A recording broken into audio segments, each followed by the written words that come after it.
capitalism that has been infested in our people. Right now, the way people think and the way people want to think is individualistic. Whatever they want to do is individualistic. So they now move away from that collective kind of setting where everyone has to be able to get something. So my take on this is capitalism, yes, could be something that's sustainable for the near future. But looking at it from my point of view is that there is no way you can have a collective, mm, in the African contrast. One There's minute. no way you can have. Hello, can you hear me? Yeah, I just said 1 minute. I was giving you a time check. Sorry. I have 1 minute to go. Yes. Yes. Yeah. Looking at it from my perspective is that when you look at how capitalism came to be, there was basically a scarcity of resources. Resources were scarce. So when you look at how the Europeans had to come and scramble and petition for Africa, put that into perspective. They were in a situation where resources were scarce. When they moved to the African continent, they try to look for resources. They find a community of collectives who are used to abundance of resources. They find a group of African people who are used to abundance of resources, which creates this whole collective mentality. They feel like everyone should be able to have something. So, as on the African continent, there was never a need. And that actually kind of explains the underdevelopment of the African continent. We were so comfortable in our own space because we felt like we had enough resource. We felt like people could be able to feed themselves. We felt like everyone could be able to have something. But where the world is moving, resources are becoming more and more scarce. And the capitalistic system, the economic capitalistic system, is now becoming more eminent because resources are becoming more scarce. Capitalism is being able to reward the resource of the mind right now. And we're now moving into that space where the mind is being considered as a very valuable resource and people are being able to earn from that, which is creating freedom of the individual. So now that's why we look at each other right now and say, well, I can be able to succeed from this kind of system. Am I still making my point? Great. Yeah, that's good, Am, Klaus. That's am your I am I time. still making my point? My time is running out. Yeah, the Yes, time's already. my It's been yes. up. Let But me if let me you just need let me like a just few more conclude. Let me seconds, just or let me just let me yeah, just conclude on this.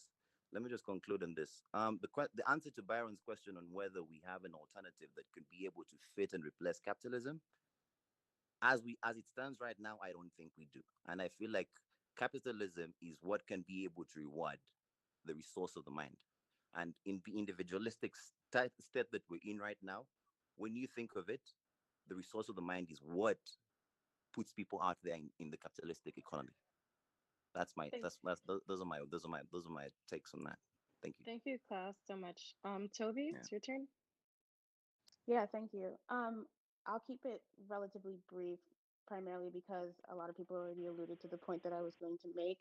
I kind of just wanted to challenge the idea that um, capitalism as an ideology is inherently rooted in white supremacy or racism, especially when you look at the fact that a lot of other countries right now, such as China and North Korea, who are socialist and communist, are have concentration camps and re-education camps for and are currently oppressing people, minorities, Muslims in those countries. So I'm a little bit confused as to why we believe that capitalism in of itself is racist. And then on top of that, I kind of wanted to allude to what Brian is stating.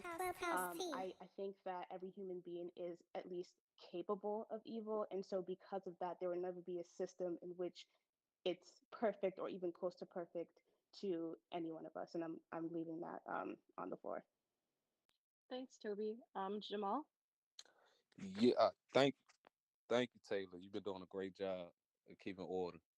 I'm gonna keep it Her brief. Cash App is in her bio, by the way. Bet. See the Hey, tip. hey, hey, hey, This hey, is Taylor, you Libra. gotta holler Capitalism. at her. Look, you gotta break What? her off for the promo. But I just wanted to say, com- communism in your house, socialism amongst your friends, and capitalism to the rest of the world. That's how I think you gotta break it down. But and like Toby said, I don't think it's inherently racist. I do think the people behind it are, yeah. And to piggyback off of what Saria said, I just don't think we got a chance to really compete in the capitalist society the way that we should be able to. But I'm gonna just leave it on there. You can shuffle me to the audience, and like Amber said, Taylor Cash App in her profile. But thank you though. Aw, thanks, guys. Sorry, I I also appreciate wanted y'all to shouting add. that out. Go Can ahead, I? Sophie. Sorry, I also wanted to add really quickly that Karl Marx himself was known as a racist and anti-Semite. So these ideas that we're looking at right now, socialism and communism, isn't born from a purist mind. There's a lot of evil that was um, incurred in the people who were even thinking about these things. Look at my bio for the correction to that ideology. To realize that there's a difference between scientific socialism and Marxism. I want y'all to read that article because I do feel like a lot of people are taking like the surface level definition of some of these like phrases as opposed to like the actual rooted one. Like for example, when folks say capitalism is racist, like racial capitalism is a defined ass thing, as in the fundamental roots of capitalism are based in enslavement and also in exploitation. Like a lot of people here want to say like, oh yeah, you know, like there's no real difference, but like y'all, like for capitalism to fundamentally work in this country, it requires our military to act in a neo-colonial fashion in Africa, Latin America, and Asia. Like I want y'all to realize capitalism cannot function in this country unless we have soldiers in Afghanistan controlling opium fields, CIA operating in Kenya, us destroying Libya, and us intervening in 57 times in Latin America. Like, our Thanks, system Chai. cannot operate with, and we have to have that at the fundamental base. The US cannot operate without trying to eliminate indigenous people or exploiting the world. Like, that is the fundamental base of our capitalistic system. So, before we go on and argue anything else, you know, you have to acknowledge that at every single step.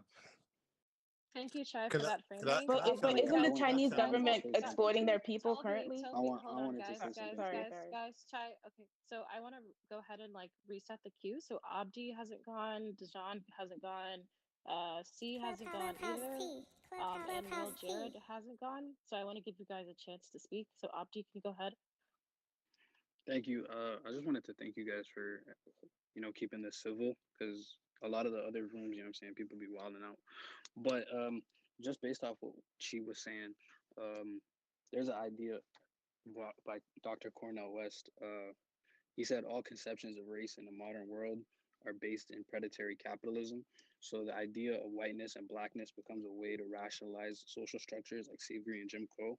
And to talk just about race, we hide and conceal the economic systems that generalize and cause suffering for everybody. So not only black people are poor, I'm saying there's poor white people too, but like we gotta understand why people are poor, you know what I'm saying, and why they can't move up in society, and that's based in predatory capitalism. It's because these corporations are exploiting their labor, and they don't have proper social systems that allow them to move up. But also, what she was saying, Libya was one of the most, it was the most, they had the highest quality of life in Africa. People had good education, the literacy rate was incredible, home ownership, all sorts of things. And they were a socialist society. And once the United States invaded, even though Muammar Gaddafi was a tyrant and he had his issues and whatnot, but after the United States invaded, that collapsed the country, and now they have slavery and things like that. So that's after a capitalist intervention. And to just I'm going to end off by what Toby was saying. I wanted to counter that. She's saying China and these other countries. China isn't a capitalist, a communist country anymore. It's a capitalist country now. You know what I'm saying? They got corporations, they got wealth inequality, all sorts of things. After they shifted away from communism, that's when their economics started growing. But like somebody mentioned also, you have to have that capitalism to grow the wealth, and then as a precursor to socialism. So it's the next step after capitalism, because we lifted a bunch of people out of poverty, we created wealth, and now we have to redistribute that wealth so that we don't have poor people anymore. But thank you guys. Just wanted to end on that. Thank you, Abdi. Dejan, go ahead. I know you've been waiting for a while. It's all good. I appreciate it. I don't really have much to say. To be honest, it at this point is very clear to me that everybody in here is extremely intelligent. I don't think that I need to add any new dynamics to the conversation as we're like dissecting capitalism for what it is and the different systems of inequality that help perpetuate the situations that oppress us as Black people. But what I do want to say is that I would love to see the conversation, or at least to the brother point, Abdi, who just finished, to that point of what's next. I would love to see the conversation shift in that direction. I would love to see us use our brain power to actually combat the condition that we all have. Like when I look at how people try to, when we have this debate, right? I know this isn't the first time that folks have tried to sit down and discuss what factors constitute capitalism and the different systems that are in place, and this probably won't be the last. So just to hear the persistence of this conversation means that there has always been impenetrable wall for us, right? There has always been something that has whether we know what it is before we step to it, or we're just getting caught reacting to the situation. Excuse me, I'm sorry, it's a lot of noise going on back here. Toast up, brother. But either way, toast up, brother. Either way, I'll let us see the conversation shift forward, right? To actually using our imagination. I think that we've all been conditioned at this point to work with the tools of the master. And so when I hear, what other systems will we use in place of capitalism, all the other isms, communism, socialism, so forth and so on, to me, the bottom line, to the point that whoever is Chi is made earlier, the baseline of capitalism is exploitation. All these systems, right? It's the fact that people are trying to place a value on something that is unmeasurable, right? Like energy, time, right? Love, people, the human aspect. And so to me, until we start to, from my perspective, until we start to find ways to incorporate a foundation that takes into consideration those dynamics, those immeasurable things, love, energy and respect for the human, then we will forever have some type of system that's oppressing us. And to be honest, in America, with all that's going on right now, this is the perfect time to interject with a new idea. This is the perfect time, as the entire country is forced to rebuild, to step in with an idea, regardless of how radical it is, regardless of where it is on the spectrum, to take root. You know what I mean? And so I would just love for us to have that conversation and start to figure out what can we do collectively to move us forward.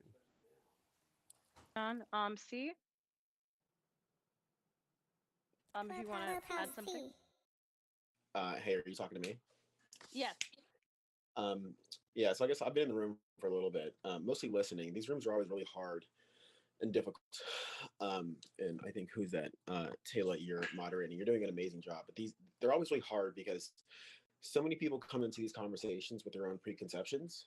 Um, and I can never really tell if the goal is to educate, or if the goal is to share and learn and try to sort of move sort of our collective understanding further, or if people are just sort of here just to um, I guess either parrot or articulate their own views. And so I there's a lot of things that have been mentioned here, and really what I've heard is a bunch of people taking like phrases from Das Kapital or from Fatal Conceit or the Wealth of Nations, or I think someone mentioned racial capitalism, Robinson, who came from really Oliver Cox, who didn't most of us had hoped from decades ago.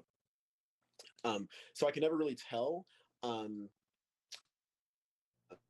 the conversation is supposed to going, but I do appreciate the last brother who said, "Hey, how are we going to move forward?" Because the conversation, whenever it's this versus that, one is versus another. Like it doesn't register in my head as okay, capitalism versus communism. Um, uh, in my head, it registers in terms of okay, who do we want making decisions for us? Because if people in America are saying that we want socialism or communism, um, it's important to understand that what we're saying is that we want some centrally planned sort of body of people. Some people are going to say workers, but just understand that's actually factually wrong. The workers aren't making decisions.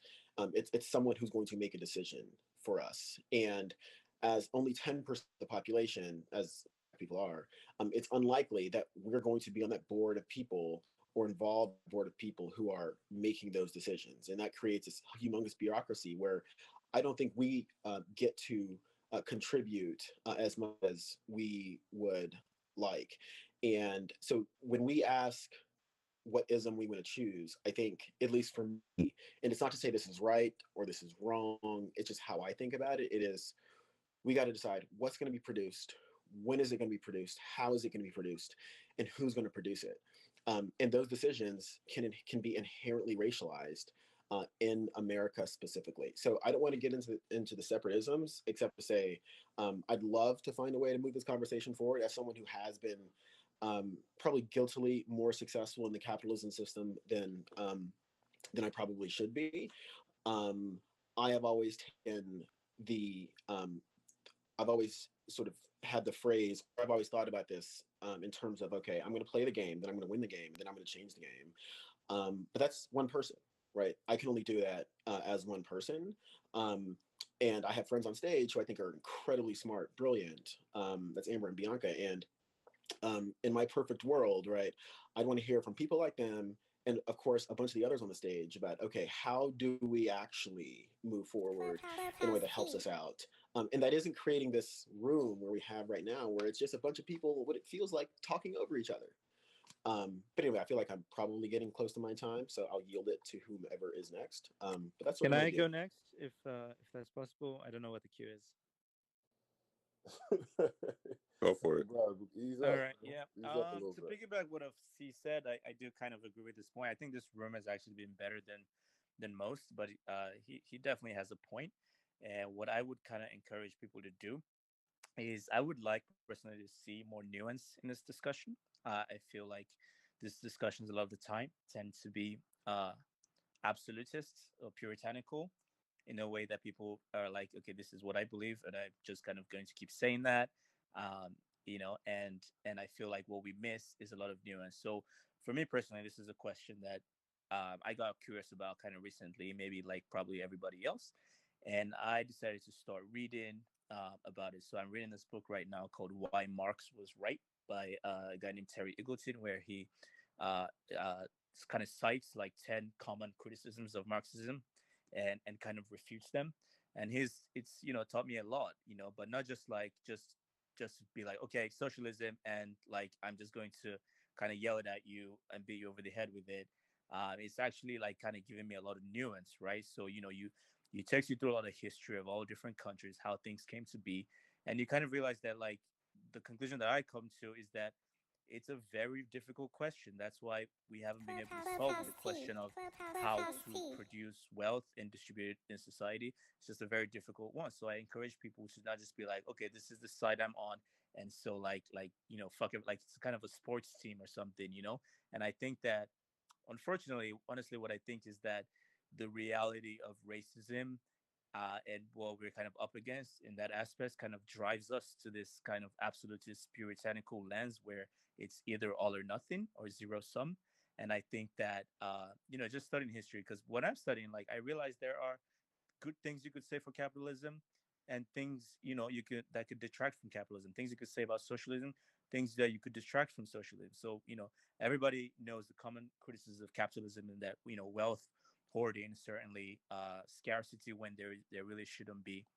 But there are definitely some things we can say that capitalism, the development that gave us, right? So in terms of kind of democratizing society in the last 30 seconds few. still, please. Sorry. Yeah, Sarah, in terms of the last few hundred years of scientific progress, or the fact that have a middle class is what allowed us to be able to agitate for feminism, civil rights, etc. Right? If everybody was living poor, completely poor, like it would have been, civil rights, for example, would have been much harder to get off the ground, right? Like MLK and them were middle classes; they had some education, and They were socialism socialists, though. certainly, but they were like they weren't living in a socialist economy. Anyway, I'll continue. The point I was going to make, sorry, I lost my train of thought, was that okay, socialism, for example, you can point to Cuba, right, and you can say yes, they've got healthcare and education for all, but in terms of their actual like aggregate wealth, they do much poorer than capitalist countries. So I would just encourage nuance, all right, just to be like, let's not just say okay, I'm right and this is and the other side is completely wrong. There is pluses and minuses to both. It's a difficult question. The answer is probably somewhere in the middle. Thank Can you. uh, Jared hasn't had a chance to speak yet, so I want to give him the chance if it's possible. for sure. Yeah. Appreciate the conversation. One, this has been very therapeutic. I'll kind of piggyback on C's perspective of we all have, we can all leverage the internet, research the historical points of capitalism and all the other ideologies. But in terms of just moving forward, and for me, I serve here with the Dallas Black Chamber of Commerce, oldest chamber of commerce in the country, and one of the best practices that I think that gets missed amongst us as a culture is just leveraging the successes and the best practices that our ancestors have had historically, whether that is Greenwood, whether that is Rosewood, Florida, whether that is Fifth Ward in Houston, whether that is Kentucky. There are many, in my opinion, success stories of us succeeding in a capitalistic structure.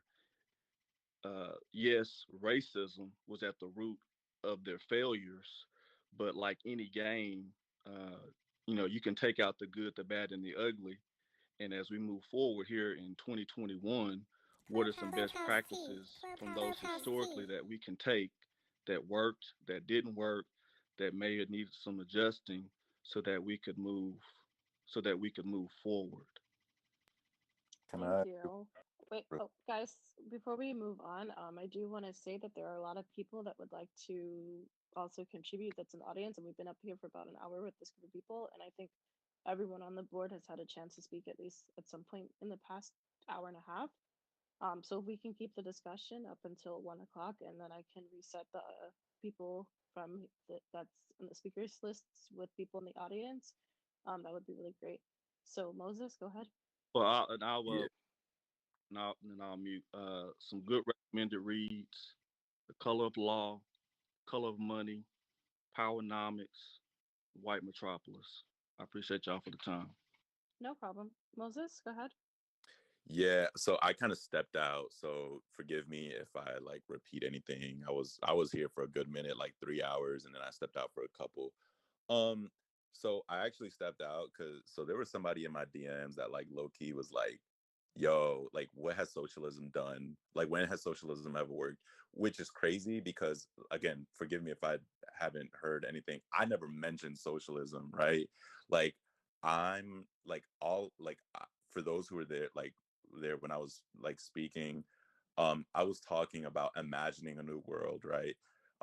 And like the thing is like sure, socialism, cool, whatever. I don't give a fuck. Like Marx is cool and all, whatever. I probably lean more to the left than a lot of people in this room, or a lot of people who are like kind of like asking for this like nuanced kind of uh look at capitalism. I'm just kind of like I think when we look at the way I'm interested in look at tackling this question is like let's do better. Socialism is a tool, like communism is a tool, right? Just like anything else. I don't give a fuck about the tool. I just want to reach the goal. And the goal isn't just because I think Tope had just mentioned like production of wealth. Like I don't give a fuck about wealth. Like I want my people to be straight. I want people to eat. I want everybody to have housing. I want, That's wealth. That's wealth. Like that's But don't when I interrupt. say That's wealth, not why that's are you what I mean. interrupting him? Why are you interrupting him? But I don't, I mean, that's look, that's no shade. The thing is like when we use like words matter, right? So when we use words like wealth, like we're connotating something. Like I think we need to be specific about what we want, because if we don't, like we're just gonna get anything, right? So like, Can I ask a question? Can I ask Moses a question? sure. Yeah, go for it. Hey Moses, so what's when you say you want your people to be straight, like what does that actually like? What does that mean? So So you asked okay, for yeah. you asked for specifics, and I'm asking you for a specific. What does it actually mean relative to everyone else? So I mean, Free World gave the example earlier, which I thought was like beautiful about a co-op in the Lower East Side of New York City, right? I mean, I'm gonna assume that most people in the co-op were people of color. Free World, like, I mean, you correct me if I'm wrong, but Woman, yeah. I mean, I feel free. like what you're saying is pretty self-explanatory. You're trying to increase the standard of living and not live in a death machine. Like, Yeah, and I don't. I mean, I want everybody to have housing. Like, I think that's pretty specific. I want, the violence propagated by the police state against Black people to end. Like, that's very specific. Defunding the police is a specific ask. It's a specific demand. Um, I I think that like, I want, like, the thing is like, we are suffocated to believe that a society um, that assumes opportunity costs is inherent. I think that's just wrong. Like, no one has to lose. It's not a zero sum game. Like, we can, like, there's just so much in this world. I mean, we've said this. I mean, when I was in the room earlier, we said this probably 3 or 4 times in the span of 10 minutes. There's enough for everybody. I mean, like, I mean, that sounds vague, but like, I mean, I think I got, and I think most people know what I mean when I say that. I actually So don't. Okay, Can I guys. respond to So Moses real quick? wait, guys, hold can on. I ask a So question real quick? yeah, I just want to be mindful. It's going to be 2 more minutes for the people on stage now. Who was it? Michael, I think. Go ahead.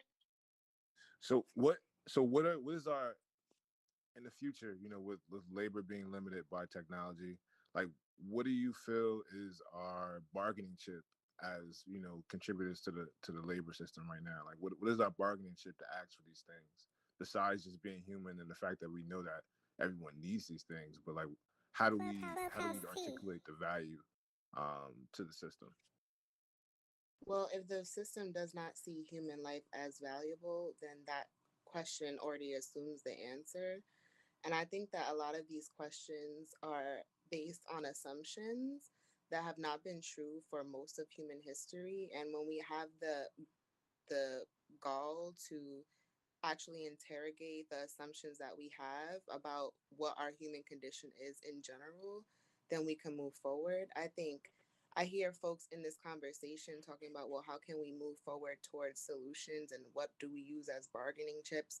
But do we actually understand the insidious nature of our condition? Like, do we actually understand how capitalism, like I heard someone say, oh, that was racism, not capitalism. Do you understand that there's only capitalism because our bodies were enslaved, and like how we live in capitalism that is plantation capitalism, and how it necessitates slavery? Like, you need to have a population enslaved in order to progress in capitalism. Like, Hey that's guys, I'm actually gonna go. I'm gonna go to the audience, and probably like so that Gabriel, I totally hear you, but I think but I what love how Tope you was just saying. but I love how you just cut me off. And like, that's another feature Oh, of I'm so capitalism. sorry. I'm That's so another sorry. Go feature of ahead. I'm capitalism, so sorry. that where men feel like they can talk over women, right? Because It's all the true. feminine labor is devalued, right?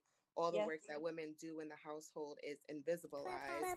So not only do we have capitalism that invisibilizes the labor of people of color, now all the domestic labor is considered inherent, and we have a culture in which we perpetuate patriarchy.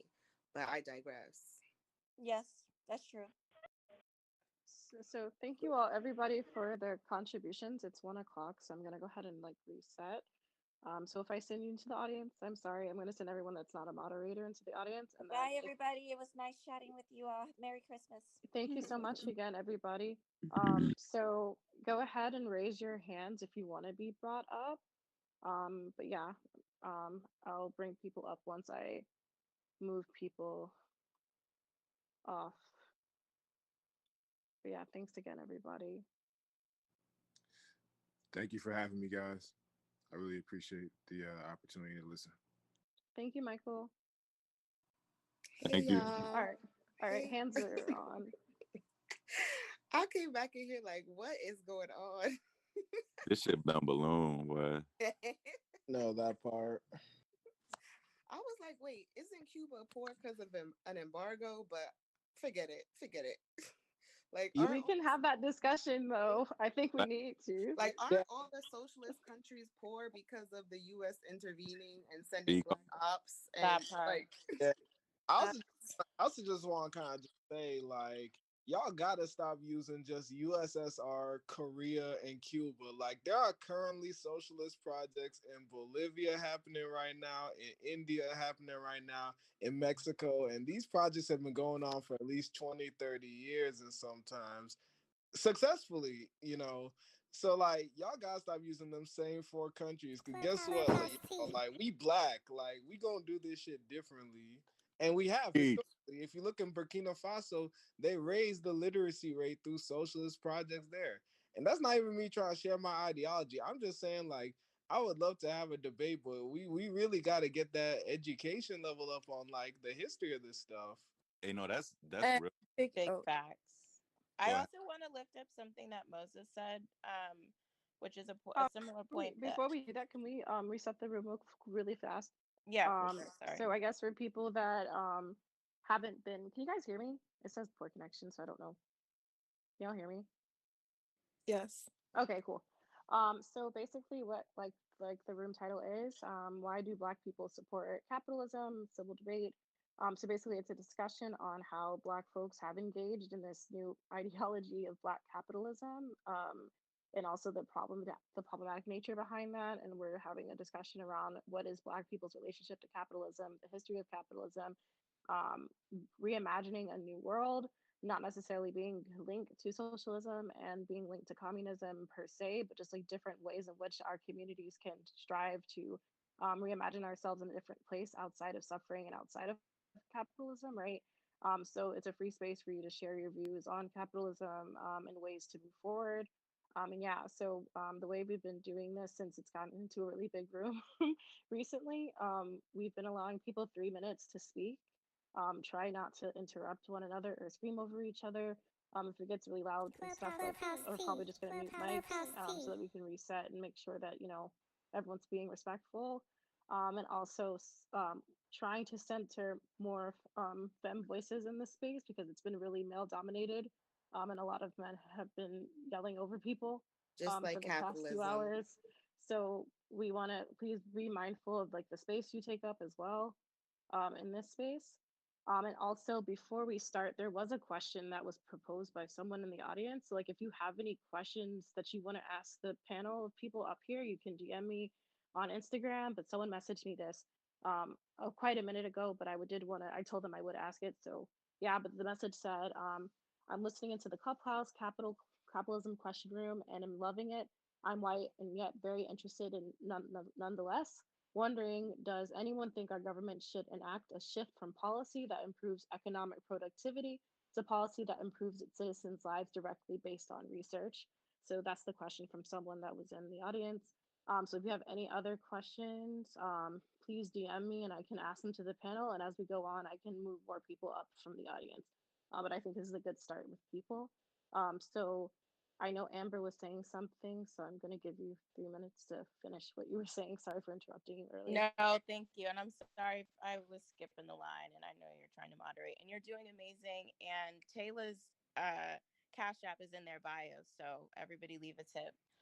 But Moses said something that I think was that I wanted to lift up. Like, this isn't a conversation of capitalism versus socialism or capitalism versus communism. I think this is a conversation of acknowledging that capitalism is killing people and the planet.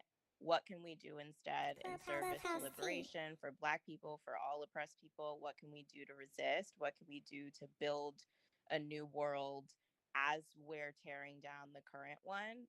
And I think the last hour or so that I've been in here sort of devolved into, well, if it's not capitalism, what are you going to do instead? And if it's not capitalism, we're going to die because we have to compete. I don't know, just like a lot of very aggressive, very masculine bullshit that indicates to me fundamentally a lack of imagination, a lack of political Preach. education, but also just a lack of radical imagination.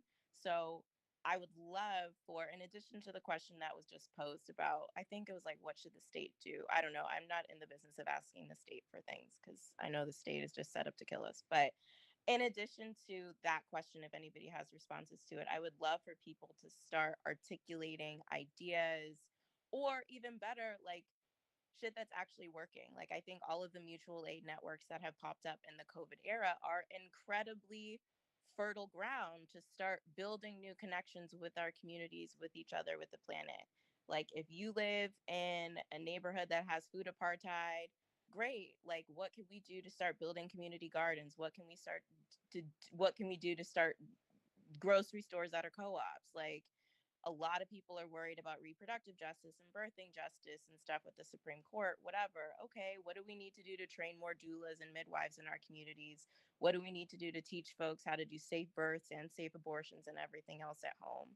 So, in addition to, the title of the room, I would love for people to start articulating anti-capitalist or liberatory work that's already in practice, or ideas that you want to test out, or experiments that you want to run, whatever. But understanding that capitalism has failed us miserably. It's killing the planet. It's killing us. Like, what can we do instead? What can we dream up instead? And what models can we look toward to replicate in other places? And thank you, Taylor, for letting me take up more than 3 minutes.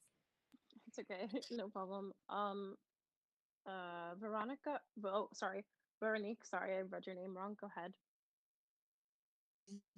One thing that comes to mind when I think about like a perfect example of anti-capitalist practices is the Zapatistas movement. And I just got here, so I don't know if anybody like mentioned it before I got here. But in wait, can you guys hear me? It says poor connection. Yes. Yeah. Okay. Yeah. Is the Zapatistas movement in Mexico, which I recently taught my students about, where like they focus on like indigenous voices and center indigenous voices, as well as like have their relationship with the land. I feel like that's something that we can incorporate in our own communities, like our, I don't know how to like put it into words, but like loving the land that we live on and like worshiping it and just like pouring into it, which I think the Zapatistas movement does a great job of, as well as like disconnecting from the government itself. But I don't know. Great. Thank you so much, Veronique, for your contribution. Leslie, if you wanted to contribute. Hi. First, I want to say thank you so much for having this room. I've only been on Clubhouse for about 2 weeks, and my first day, I saw so many Black people get money, get the bag rooms, and I was just like, "Oh my God, this is not gonna work for us." So, thank you so much for having this room. I wanted to, I wanted to address several things that were on stage earlier, but I'm just gonna just focus on the title of the room. And my idea is why Black people support capitalism is so much is because a large portion of us are raised in scarcity. So when you are raised in poverty and trauma, you're in this country. We're conditioned to believe the only way out of that is financial gain, and capitalism, and that requires us to exploit other people. So if we were not so soaked in that trauma and scarcity, I believe that we would be able to imagine other alternatives. So I believe that's the reason why Black people are so invested in capitalism, because in this country, that is the only way offered to us as a way out of that. I would also like to address people pointing at other countries when we bring up the atrocities that United States has committed in the name of capitalism. Gives me very much what about Black on Black crime vibes. Like, why are we looking at the problems in other countries and instead of and excusing all of the harm that capitalism has done? Yes, we know capitalism can create wealth, but we also know what it has done to Black people, and that is, as many of you moderators said, led us to death. Through slavery, through the prison industrial complex, through the war on drugs. We know what it can do, and we know what it has done. Okay. So I just find it crazy to be invested in something that you've seen the result of it, at least for your people, instead of at least trying to imagine another way forward. Also, I wanted to address someone was talking about how Jeff Bezos added value to the world. Yes, he had a very valuable idea, but the value add was in the labor chains that he created. So if we're looking at companies being that rich, Why aren't the employees of Amazon or Apple the highest paid employees in the world when these are the richest countries in the world? Because it's due to exploitation. I also wanted to address that we were able to create a black middle class in this country due to labor unions, which is an inherently socialist idea. That is one of the ways we were able to have the civil rights movement, and one of the reasons why so many of us in this generation aren't able to be educated because of labor unions. And we seen what happened with labor unions. You can't say we haven't been allowed to participate in capitalism thus far, and that's why it's not working for us, and think that that's going to change without changing the system. It's not going to change. They haven't allowed it, and they're not going to allow it in this current system. Thank you That's all I so. want to say. Oh, thank you Thank so you. much for your contribution, Leslie. Mar, you're next. Hi, can you guys come back to me? Yes. No. Not no to you, Mar, but no. Yeah, sorry. I'm sorry about that. Yeah, I really echo what everybody was saying. Thank you for holding this space. Thank you for your just immaculate moderating skills. One of the things that I just wanted to say was that, folks are talking about like these solutions and like these moving forwards. I don't believe there is any sort of like moving forward from capitalism, right? I think that, you know, forget the books, forget everything. Literally look at the world around you, right? Like we have folks who are lining up in one of the quote unquote richest countries in the world, right? Mostly with their wealth sustained by imperialism, sustained by neoliberalism, sustained by colonialism, just sustained by all this just evil white shit, right? Um, and we are in a country where millions of Americans have to line up to get food from one of the quote unquote richest countries in the world, right? We have the rich and the wealthy getting access to life saving, medical interventions, while poor people are essentially left to die on the street if they can't afford medical attention. The country is the planet is quite literally on fire, right? And so when we talk about like this sort of moving forward, there is to me no sort of moving forward that includes capitalism. There is no future under capitalism because capitalism is quite literally destroying any possibility that we have for a future, right? And yeah, that's really all that I just wanted to say. There's really no moving forward under a capitalist structure because at the end of the day, the entire purpose of capitalism is to exploit, is to destroy, and is to subject. So yeah. Thank you, Josh. Matthew, you're next. Hello, everybody. Thank you for holding this space. I think it's amazing that we get to have this kind of conversation amongst ourselves on an app like this that has so many of us thriving. Yeah. I just want to say two things. One thing is before you brought in all the new people, you guys were discussing how there was a lot of male toxicities. And I think that it's important for us as men to understand diving into our defined femininity, especially as men of color, can do us a great deal of good. I know for myself, I grew up understanding and thinking that I had to be the one.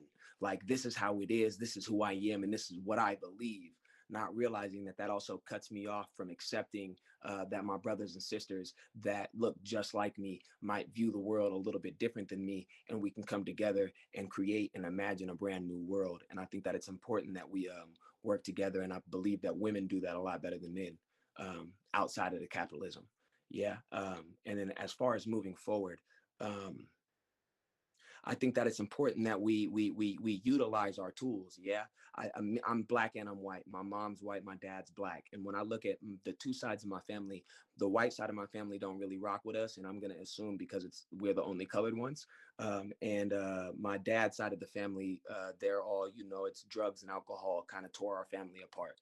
Um, and I think that when I look at the two sides of my family, one thing reigns true. Wealth and saving face is more important on the white side than soul and being whole. And I think that soul and being whole is something in the black community that we hold true. And I think that if we're able to come together and stop cutting each other off, and we're able to accept the fact that all of us are living the same struggle and view it differently, we're able to create a new idea of capitalism. So what does capitalism look like to a black world? Where we don't have to actually cut each other off, but we can actually thrive with each other and capitalize with each other. And I think that that is how we can reimagine things. And that's my piece. Thank you so much for giving me the opportunity to speak. No problem. Thank you for your contribution, Matthew. Christy, you're next. Hi, yes. I just want to first thank everyone for participating and creating this room. I've only been on Clubhouse for about 2 or 3 hours, so I'm kind of new. But I did want to say that I think the way that we move forward and the way that we create or come up with new ideas of how to get out of a capitalistic society is to think completely different outside of that. And it's going to take radical ideas, it's going to take sacrifice. So, for example, let's just say we have a group of like minded people who decide to buy, hypothetically, some acres in Belize. And we're talking about the gutter of Belize, where there's probably no running water, there's no electricity. Are people willing to sacrifice living there and moving from America and your comfortabilities and really living off the land, being farmers, having to go and get water from a well, maybe taking some decades to build a true community that looks out for one another. That's going to take a lot of cooperation, that's going to take a lot of unity, that's going to take men and women coming to the table and having a true discussion of what a relationship or community or family looks like. So I think it can be done, but we also have to be mindful that we don't even have the tools necessary right now to grow a crop of corn. We don't even understand or know how to do that. Some of us maybe, but majority of us no. So we're going to have to kind of start all over from the beginning and learn how to live off the land and farm and be in cooperation and be communal with each other. Thank you. Thank you, Christy, for that contribution. Mia, you're next. Hi, guys. Thank you for the platform. I think you're doing great moderating. I just wanted to kind of talk about how capitalism affects Black and Brown people and the fact that I don't think it's present day things that are keeping us down. I think it's the inability and like zero desire to address how like redlining the welfare system and things like that have put Black people in a lose-lose situation, and you see the residuals of that today. There's so many opportunities today, just us being on this app. There's so many ways to grow, there's so many ways to build, but we can't do that if we don't address why Black people are last in America because of these systems, because of segregation, because of slavery. And yes, to everyone, there are still residual effects of slavery today. And there are lots of people who don't think so. And I will address that it was said that people were lining up for food. Black people were on welfare and food stamps way before this pandemic happened. You didn't see the US sending out stimulus checks. The US showed us that they were capable of it. I don't think it's an issue. I think it's the fact that, honestly, the way the government is run, if they really wanted to, they could, as you saw. So I think it's a lot of different factors. And I think it's just the country that we're in. We have a ridiculous amount of COVID cases. We are obese, most Americans. Our food is terrible. Go to Europe, you'll know the difference. And I think it's just our culture and our society.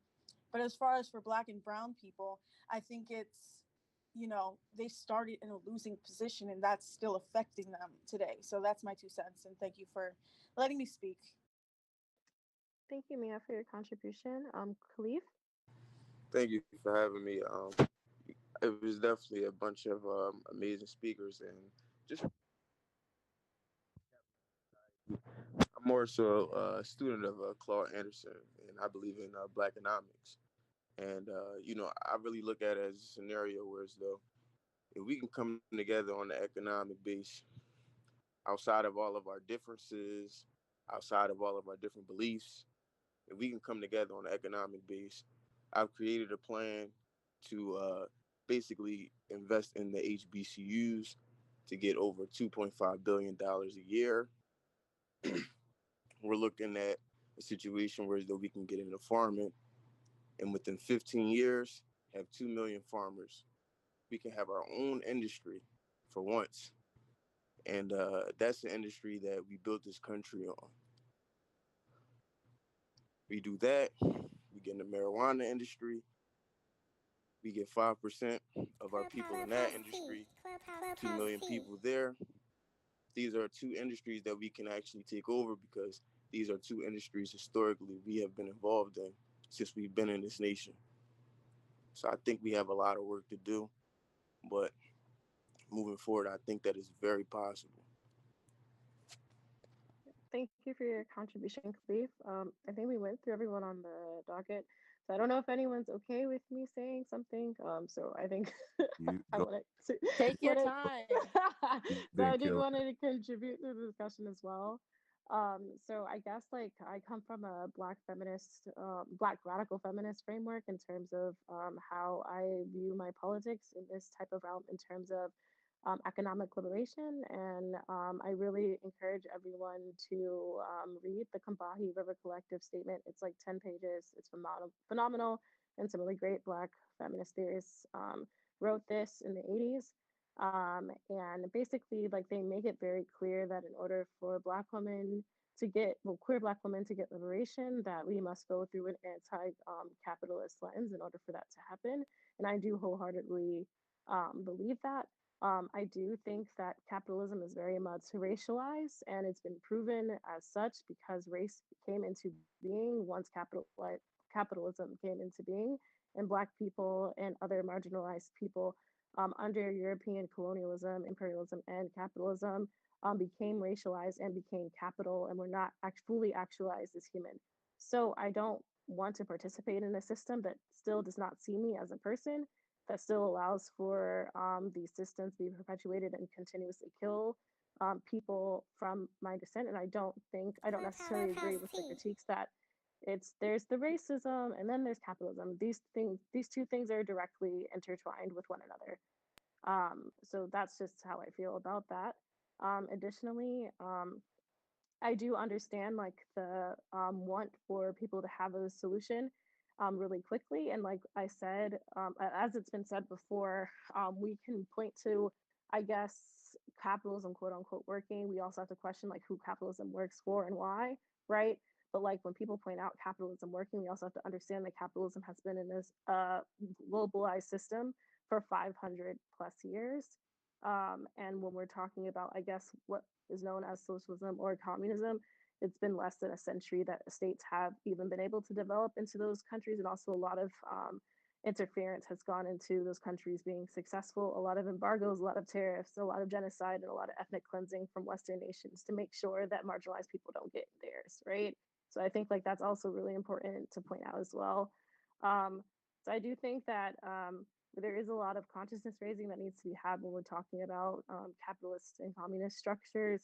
And also, I wouldn't necessarily say that we have to accept communism and socialism as their pure concepts, that there's ways to make it malleable to work for Black people, just like in different parts of the world, people make certain systems work for them and how it intertwines with their communities as well. So I don't think it's an either or thing. I don't think it has to be pure capitalism, pure socialism, pure whatever system, right? But we can make it our own. But I do think communalism is like the biggest important thing that we need to get away from this individualized mindset that we have because that's really killing us. But that's my time. So yeah, I did also want to propose a question that I got in the on Twitter as well that someone wanted to ask the panel. So this is the question. Someone said, hello, not sure if this is the best way to request a topic of discussion in the room, but I wanted to ask everyone um, what everyone thinks about how attitudes towards capitalism, for better or worse, may change as most wealth starts stemming from technology as opposed to direct labor. So I do think this is a really big, important topic because we are in a technologically advanced society, and a lot of automation is starting to replace jobs, especially what is considered to be low skilled labor. But I don't actually believe that low skilled labor should even be a term. I think all labor is skilled and important. But like quote unquote low skilled labor jobs are being replaced by the automation industry. So like how does that change our views on capitalism? So if anyone wants to answer that question from the audience, that would be good. Mia, did you want to say something? Yeah, I think it'll have the same effects that we saw COVID have. A lot of people got down off their high horse.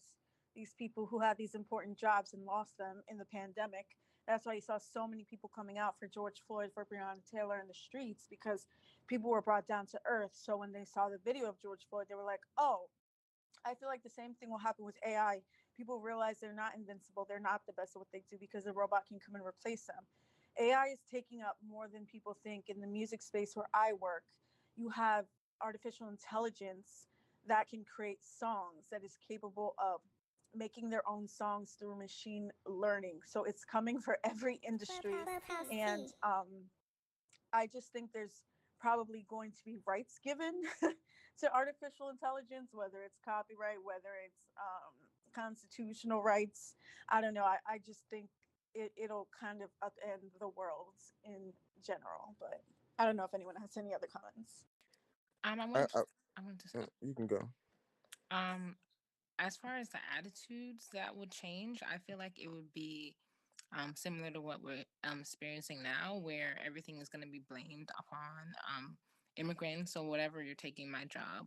It's going to be another ploy for capitalists to try to pit people against each other, while they are the ones developing the machines and the technology to replace people so that they can accumulate more wealth. So I think white people are going to start realizing, you know, well, the white people that are not in the capitalist class are going to start realizing, okay, my livelihood is at risk too.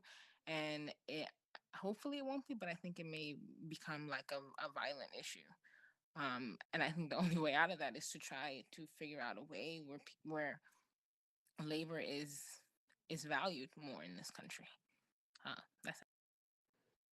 Um, so basically, when we look at labor, we can look at two industries. We can look at the farming industry, whereas though we can create 2 million jobs within 15 years with the free HBCU plan, and we can also create an open market for the marijuana industry.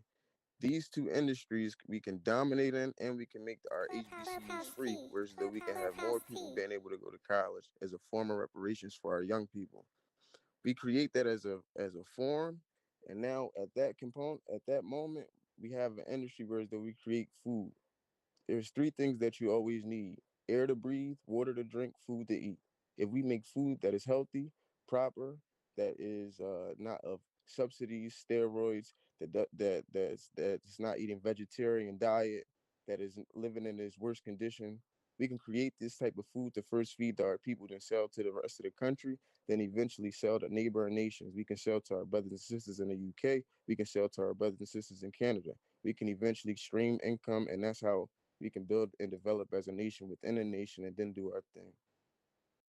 I'm gonna hop in really quick just because it's 1:30 and I'm sleepy, but I think in response to the question about like how views of capitalism will shift with automation, to me a bigger question is how are we going to make sure that even if people can't work, they can still live? Even if the robots come and the AI comes and take those jobs and people get fired, like right now in the US, if you don't work, you die, which is a huge problem. It's a huge problem, particularly for disabled people, for queer folks who are pushed out of the labor market, for Black people, as we know, that are treated like slaves in the labor market, for indigenous labor coming from Central America, like all of these things. If you don't work, you die. Like you don't, because housing's not guaranteed, healthcare is not guaranteed, food's not guaranteed, water's not guaranteed, nothing. And it doesn't have to be that way. Like we could actually have a world where, irrespective of whether or not you work a 9 to 5 job, like 40 hours a week, 5 days a week, whatever, you could still eat. You could still have shelter. You could still have access to food. Like that is an option. So I think, and to the HBCU point, I'm also curious about like what happens if people don't go to college, or what happens if people don't want to go to college? Why is college right now the ticket to the quote unquote middle class, No, we the have another ladder option to also. the top? I'm just gonna keep going because I didn't understand what you said, but like you shouldn't have to go to college to be able to provide for yourself and for your family. You shouldn't have to go to college to be able to eat, to have shelter, to have a decent life, to live in a safe community.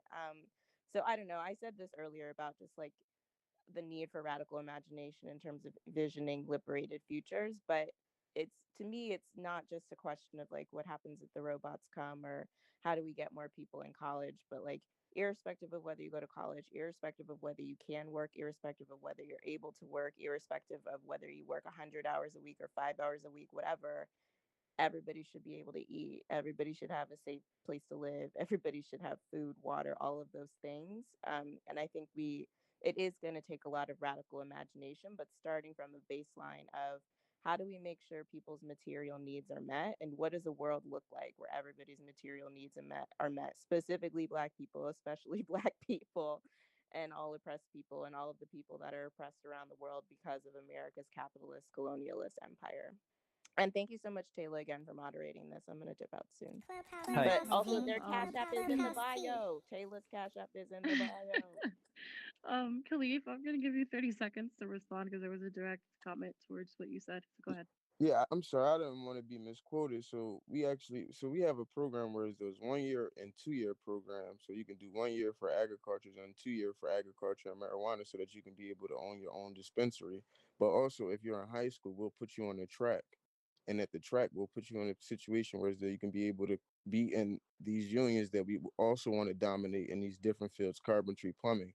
We want to be able to dominate in all of these fields so that we can be able to grow love amongst our people, because that's one thing that a lot of people forget to mention, that we don't have a lot of love amongst one another. They taught us to hate each other so much that, just being in the hood, people just don't have no love for one another. I can honestly say that because I'm still around. So I'm saying that to say I just want to build love in the community first. Once we build love in the community, I then think then we can build some more cohesiveness and then begin to build these and break these barriers. But I just think we're beginning the third Reconstruction era. Hey, Thank you. can I I get on wanted the to queue? go. Yeah, so I was gonna ask Tope, Vanta Block, and Voski to go after, since you guys haven't had a chance to speak. So go ahead, Tope. Yes. So, Khalif, just in response to your point quickly, I just want to say that I love everybody, irrespective of whether we agree or disagree, and I'm trying to treat everybody with grace, regardless of our opinions. Uh, on the question of what I think will happen as a result of automation, I think it'll only accelerate the trends that we already see now, which is that the benefits of this shifts in the way the economy works will accrue to the people at the top. And it's something that we've already seen, right, since the deindustrialization, right, since the 70s, right. So instead of people kind of working in factories and be able to earn, and things were, definitely not perfect, but we definitely didn't see the staggering levels of inequality that we do now. What's happened since then is that with deindustrialization, with the move towards services, people tend to be more out of work. And I think that as these benefits continue to accrue to the wealthiest, like to those who already have the capital, that'll increase the clamor call for socialism, which is really what we see now, right? The rise of Bernie Sanders and the rise of the progressive left, and even these conversations that we're having, which probably would not have been happening 20 years ago, at least not on the level that we're seeing now. So I really think that we are kind of already there, but it's only going to get starker. Yep. Thank you. Vanta Block or Voski, either you can go ahead. Hey, Um. oh, sorry. Oh, Oh, my bad. My sorry. bad. My bad. My bad. Go ahead, brother. Go ahead, brother. Thanks, Bosky. I'm Vanna Black, so I'm from Chicago. I just saw the title of the room and thought it was pretty interesting. I've been researching a lot recently on communism, socialism, capitalism, just because it interests me, because it's a current topic. So I would say, in my brief assessment, that I'm for capitalism because of what it brings us for our opportunities to make these businesses and create visionaries, and even have opportunities to put your cash app in your bio or whatever it is. So eh, I respect anybody's uh, hate for capitalism. I just want to hear different opinions. So I'm glad to be in the group and glad to learn from you guys right now. Thank you. Go ahead, Voski.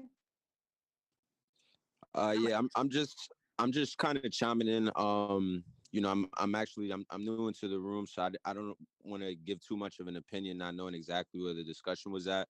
But basically, the title of the chat, it kind of caught my attention as well. And I'm here in New York, just going a little bit off what Vanna Blanc just said about capitalism. I think right now I'm kind of like 1 foot in, 1 foot out on it.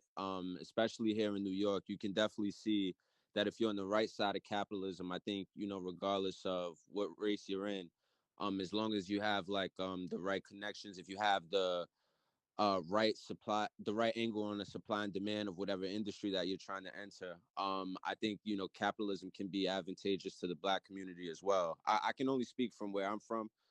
Being in New York City, you can see like there's a lot of Hispanic neighborhoods that have, you know, tons of Hispanic focused businesses, and they all support Hispanic. Same with Jewish communities. It's just not a lot of that in Black communities, and I think it's a lot deeper than, you know, systematic racism. I think it's a lot to actually to do with how much focus Black people have within like social media and you know, hip hop code. It's a lot of things that I think have poisoned the Black community, and that we still a lot of us are unconscious about. Like a lot of people are still promoting the things that are hurting our community. So I don't like to put a lot of things that, you know, us being at a disadvantage due to capitalism or systematic race, because I'm seeing other races, other races in our predicament in my community that are thriving off of capitalism. So, you know, it's just interesting to see both takes.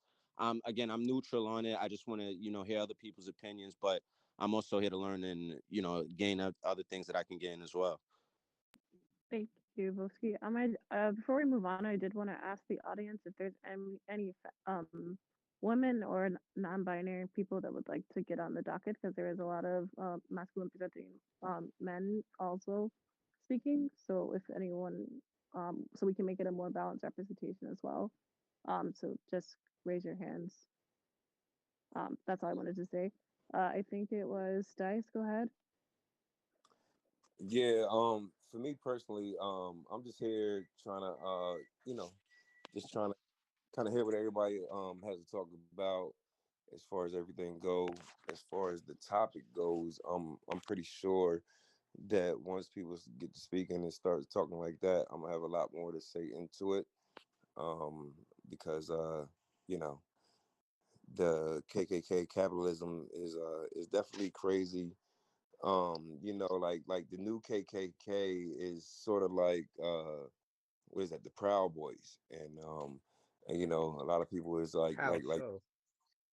how so? Yes, how is the Proud Boys a racist organization? Well, Oh, to where oh, Oh my to where God. That's a good term. to where I'm at, No, to where ask the question. I Trump wanted has you to entered tell the my chat. right, right, Yeah. right, right. Okay, yeah, so guys, to let's stay. Go ahead, Dice. Finish answering the question. Go ahead. Sorry. so for me personally, I'm from Camden, New Jersey, but I'm living out in LA, like Hollywood area. And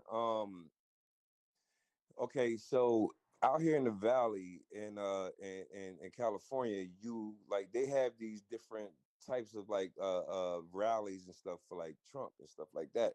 So like they'll pull up on you, making it seem like they like somebody from the hood who will pull up on you with like a strap at the light. Know what I mean, but the thing is, know what I mean, they holding up like Trump flags and stuff like that, trying to make it seem like, you know, they trying to start some type of beef, you know, almost like if you was in the hood, somebody pulled up on you, know what I mean, at the light, and they had a burn hang, know what I mean, pointing at you, you know, they be ready to stick you up. So like out here, it's crazy as far as that go. But if you like if you go back to where I'm from in Camden, New Jersey, where it's like 1% white people, you would never see anything like that. So like the Proud Boys is feeling like they think that they can go into certain different areas and be proud, you know, just like their names say, be proud about being like a Trump supporter or being part of like KKK because they're going against black people and stuff like that, you know. And Trump was the person who I feel like gave them, you know, the fire to make them think they can go and do stuff like that. And things like that is going to cause like a civil war We're talking about going racial on. rhetoric. I don't even understand why we got to breathe that much air into the answer. To be honest, like Zio, how is that not how are they not the new like a reincarnation of the KKK? First of all, are you guys familiar with Why are we talking about this? Yeah. Are you guys familiar with the chairman of the group? Have you ever seen him before, I kind or of do you want to. know who he is? Black But why are you skin, Y'all, white ass. Think that we get y'all, away from the subject, and I think that we give away yeah. from the topic by talking about who is or who isn't KKK. And if I'm hopefully I'm not stepping over my boundaries, but You're not Matthew at all. we Yeah, bro. definitely have space that we You should should. speak about capitalism in this country outside of the Proud Boys or who is or who isn't, because then we're getting into to this and that, and that's not what we're here to discuss as Black and brown individuals who are trying to move forward. So let's continue to press forward. Well, Okay, I I don't. wanted to And respond respect to everybody. Rotsky. Wait, guys, hold on a second. I'm Can I sorry. quickly add in? Yeah, hold on one second. I'm so sorry.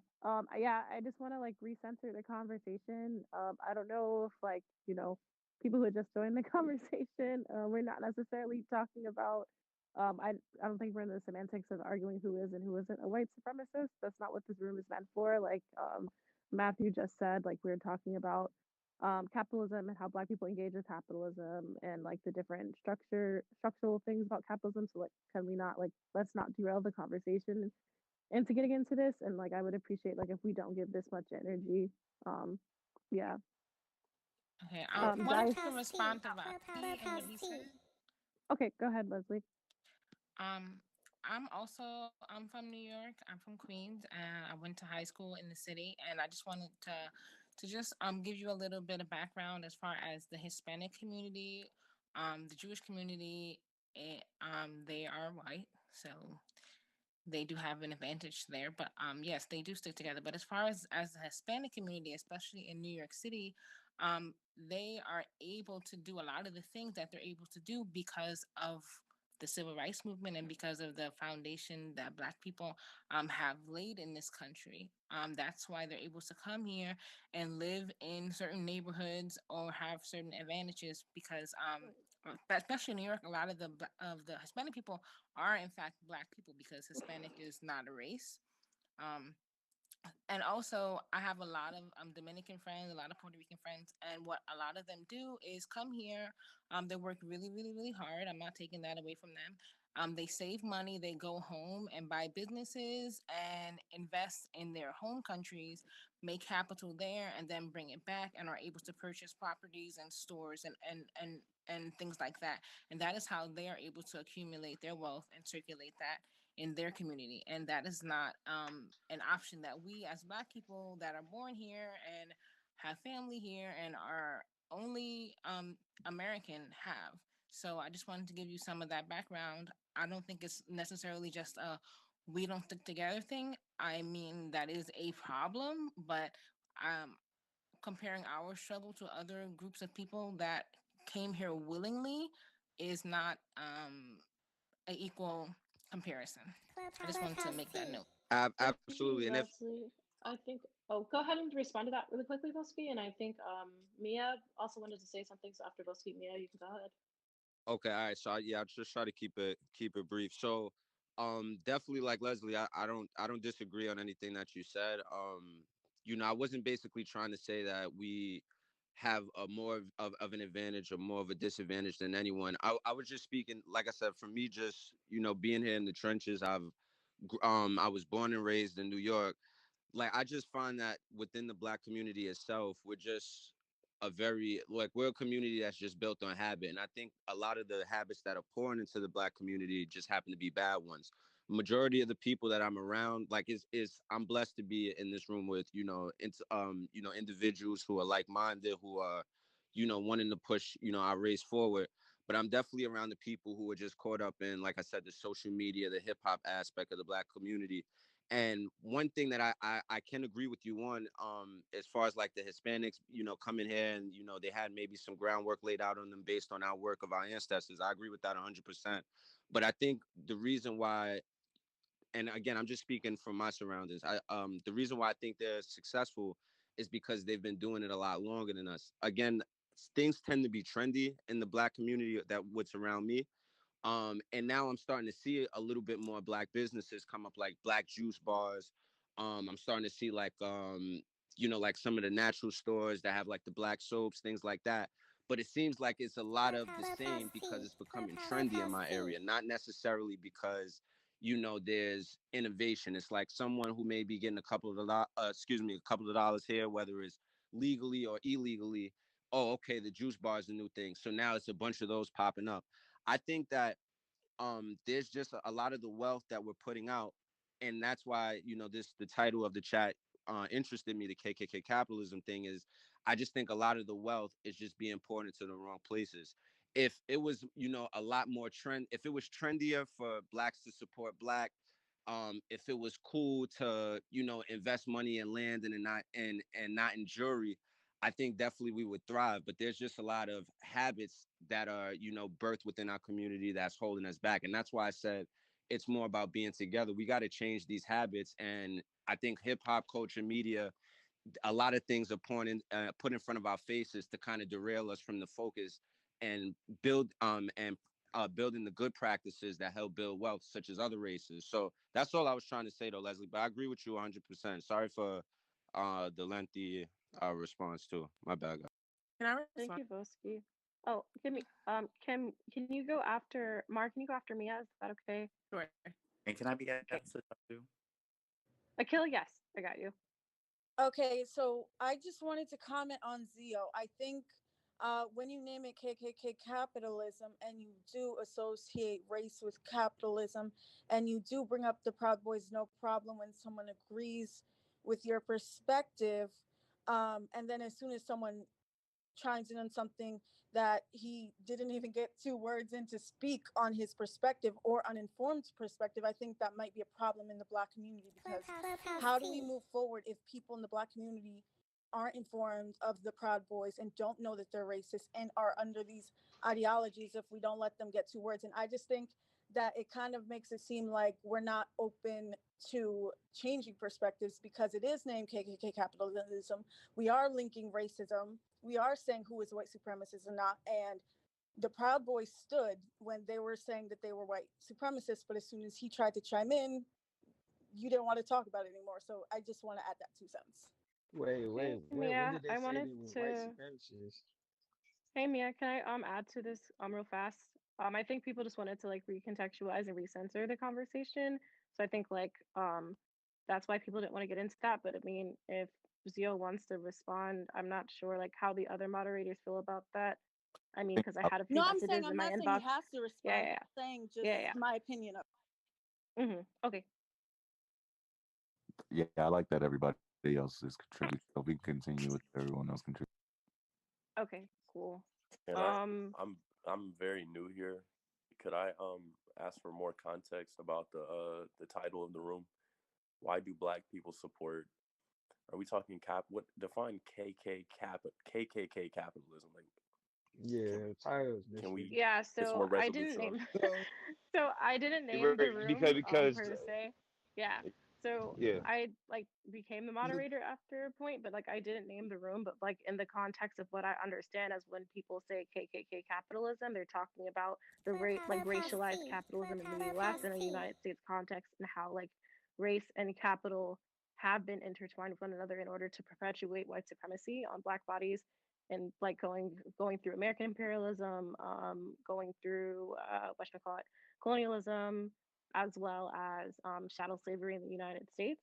So I think like that's why there's a connotation between racism and capitalism, and that's why it's coined as KKK capitalism. And also, when people say America, like KKK, etc., like that as well. So I think like that's the context of it. I mean, I hope that answered the question. I definitely understand the relationship between the two, but like the question is, why do Black people support? And it's like, what else can we support? Socialism or like, Exactly. communism? Yeah, Like, so I think Socialism is the that's number what one the problem. so that's what the discussion is about. That's what we're talking about. They're too Yeah, about that, so yeah. Yeah, So yeah. like, I kind of came in a little bit confused. So like I wasn't trying to start any type of situation you're like all that. I good, was just Dice. Yeah, no, I don't think you. That's okay. Like, I think you're fine. Can like, I think it was Mar and then a kill.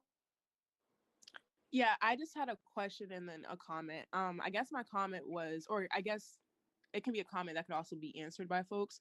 Vosky, I think what you said about how like there are sort of trends and maybe like folks are like copying or taking notes from other folks' business plans. Like there might be multiple multiple like businesses that are the same idea. I wonder out loud if it's like from pressure from folks needing to find ways to commodify or monetize, excuse me, their passions. Like I think a lot of people have similar passions, and I feel like a lot of people feel pressure to monetize them. Like even on Clubhouse, like a lot of us want to engage in these conversations, and like I feel like I hop in and out of so many clubhouses that are talking about, well, how can we monetize this? And I understand that like in a capitalistic system, how important it is to have capital. But then I also think about, you know, what joy we invoke from just, you know, engaging with our passions. But I guess my real question is for Chi and for anybody else who would like to answer this, is if they would be willing to share resources that they have about socialism, about communism, and especially situations or spaces in which it's been successful. Yes. Uh, if you have Instagram, go on finite.resource.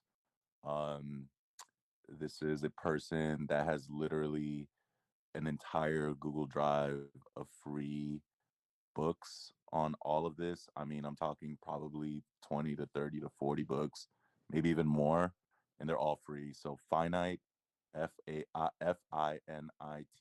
dot resource, RESOURCE.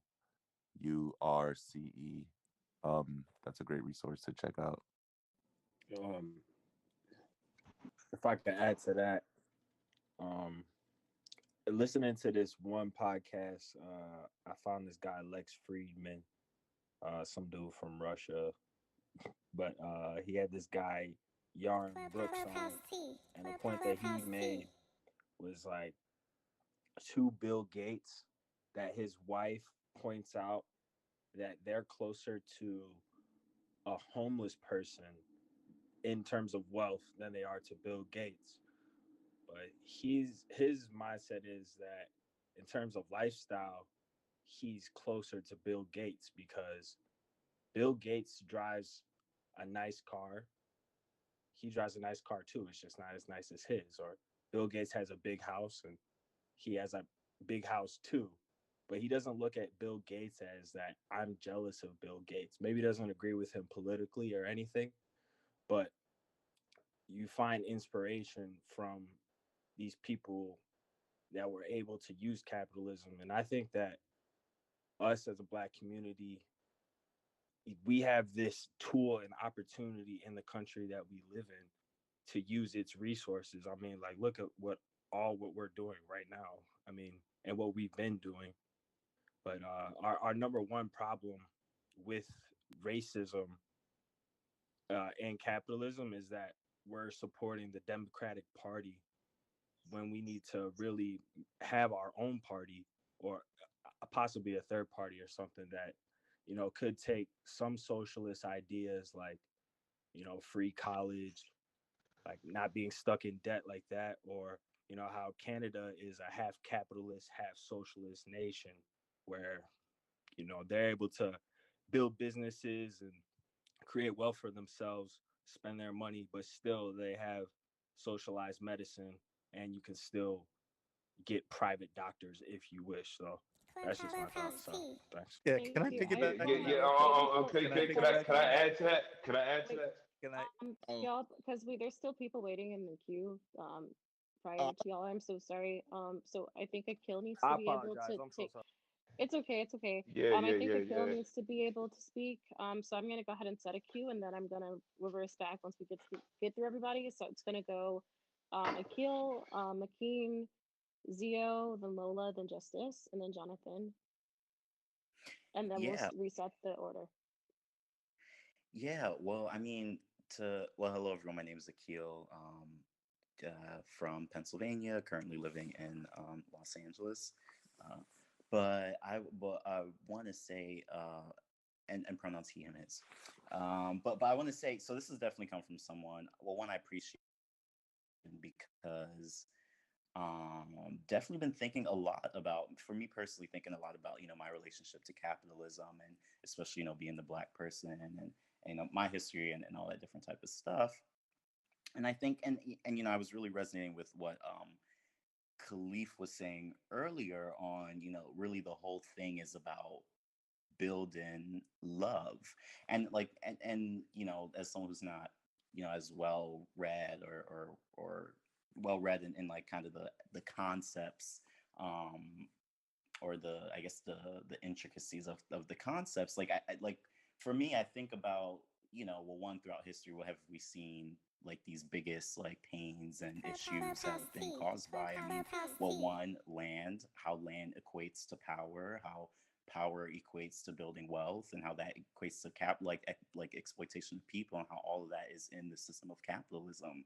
And like, I think as and like, period, we should just accept any way of building wealth, like, unless it's something new, it's going to be like, it's a proximity to whiteness, and in that it's harmful to somehow it's harmful, always, unless it's something new. But I appreciate, I mean, but then in that, it's also, as we think about imagining and creating something forward, like, as we experience luxuries throughout time, like, that is proof that we can have this for all, like, that it can happen. The only thing that's keeping it from happening is this mindset of scarcity, which is, as we, which is also rooted in white supremacy. And I believe earlier folks were talking about the stimulus checks being like just proof that all this stuff can happen. And it's really all about movements, and it's all about how all of us do our part, um, to hold, maintain this momentum, um, to move us forward. And I don't believe in coincidences, and that this app, like, all of a sudden is popping up, and all these amazing conversations are happening.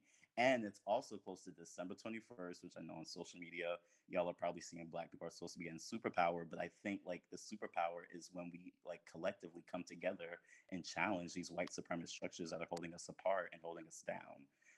So this is exciting stuff. I appreciate all of y'all. Yeah. Yeah, I just wanted to say, for anyone who wanted a quick resource or two, I do have linked. Now, the title sounds very reactionary. Millennials are killing capitalism. It's a podcast that can really explain to you past a lot of the American propaganda you got in your social studies classes.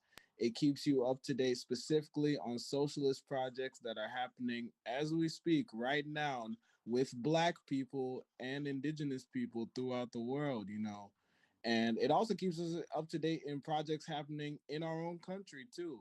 It interviews people from around the world, and I would highly advise it. It's very informative. Other than that, I would advise, like, there are definitely a lot of reading lists out here. I would definitely advise some African American authors such as George Jackson. Everyone knows Angela Davis and whatnot. I would also advise Joy James, Barbara Smith, Claudia Jones. Like, why do we use the term identity politics? Or why is it that so many of our Black leaders, like Malcolm X, Martin Luther King, held socialist policies? Like, why is it that Rosa Parks organized with the Communist Party? These are questions that y'all should ask yourselves. Like, why did so many of our Black leaders follow a Black radical tradition? And it just requires you to do a lot of the reading, digging deeper. Like, Hammer and Hoe is another great book regarding Black communists in the 1930s, just to show y'all that, like, this is a long-standing tradition. Like, if you read Peter H. Clark, he was a Black slave who was a socialist in 1877. So yeah, that's just some of the resources I'm gonna recommend. Sorry to take up too much time. Thanks, Chai, for the resources. Wait, can I also name that I think Oh, it's also important to, like, if someone is saying something that is not true, like, that we give folks the education that, like, the social studies class that they took, like, misinformed them about. Because if we're on this in this space, we have the opportunity to actually let folks know, the truth.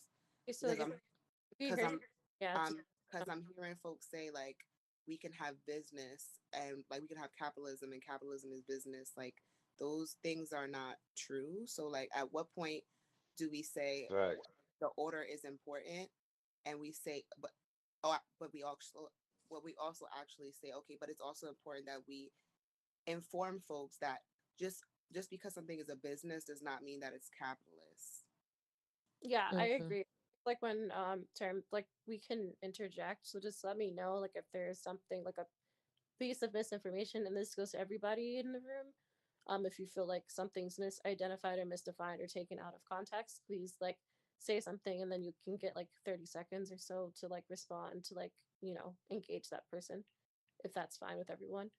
McKean, go ahead. Thanks. I don't want to hold too much time. I just want to say that I really agreed with what Akil said. And also, thanks for sharing the references. Is it Chi or Chai, however you pronounce your name? I hope I pronounced it right. But Chi. Chi, thank you for sharing those. Oh, And like, sorry, obviously, I wrong the whole time. Sorry, Chi. Go Oh ahead. no, it's no problem.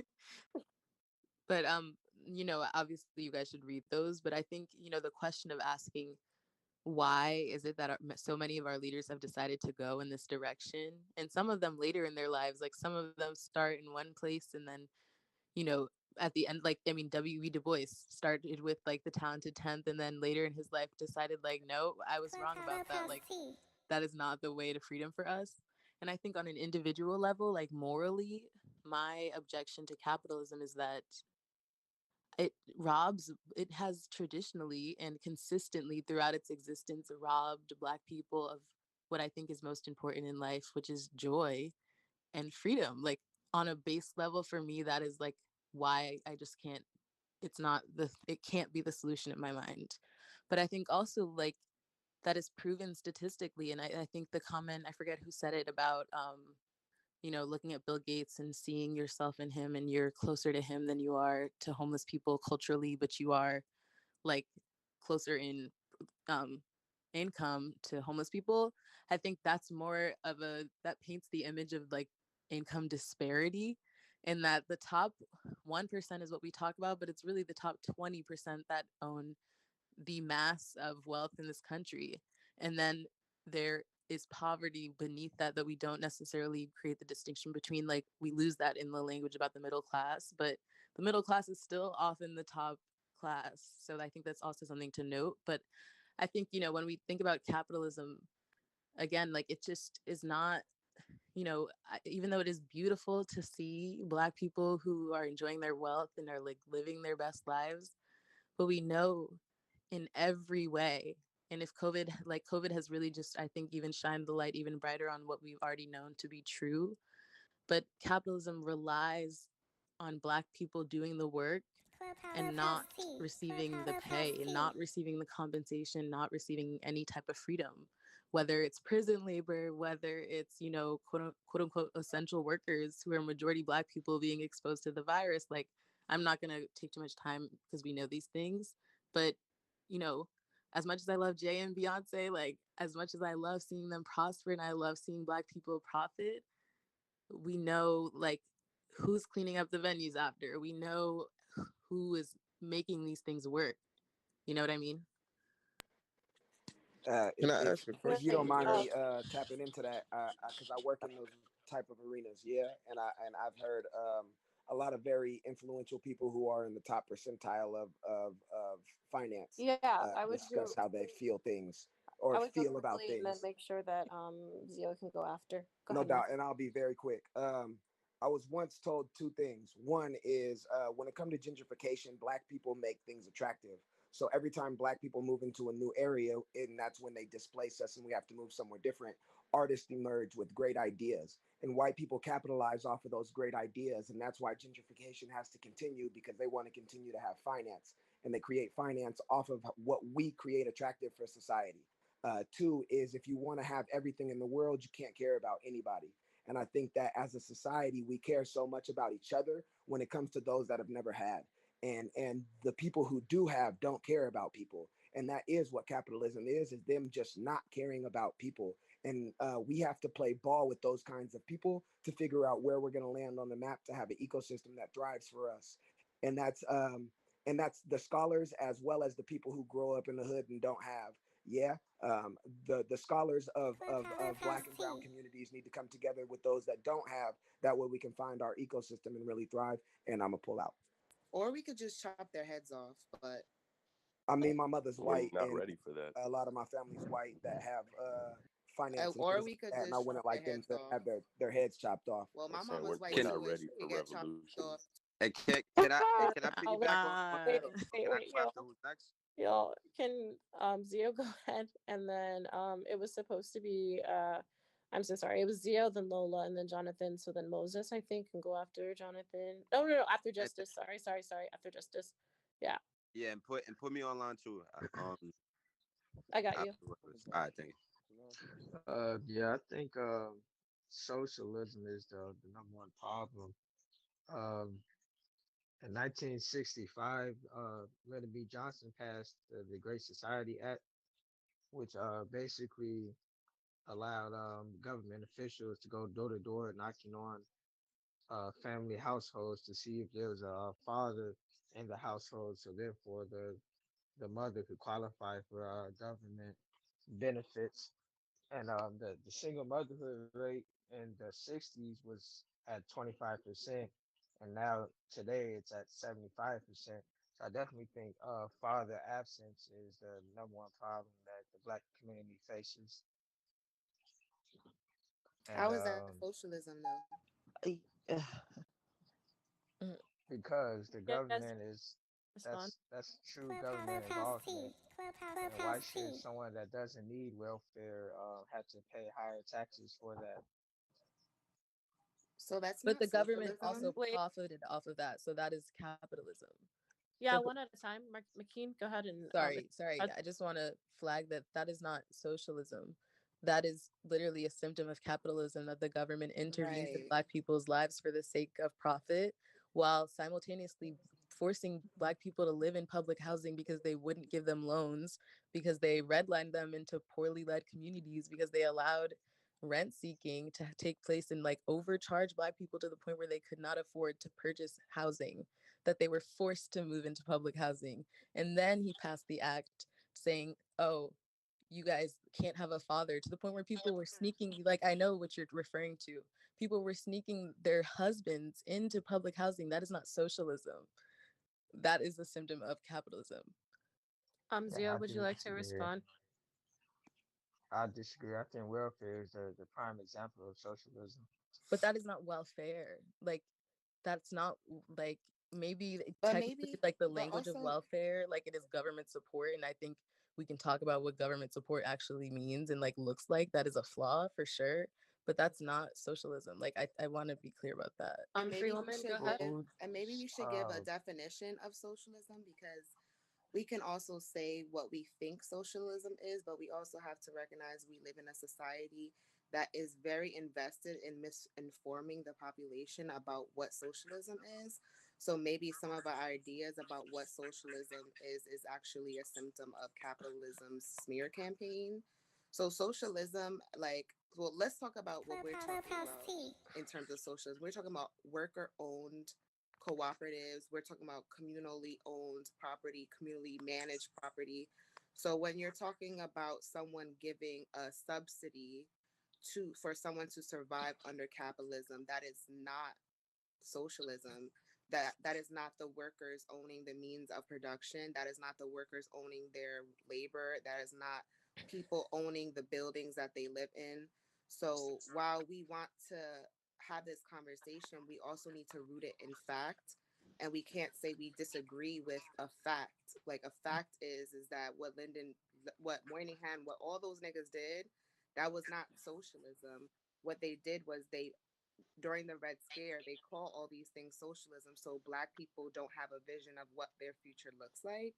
And like, there's a huge campaign to make sure Black people don't become communists. Like, there's, like, that's, so yeah, Say that.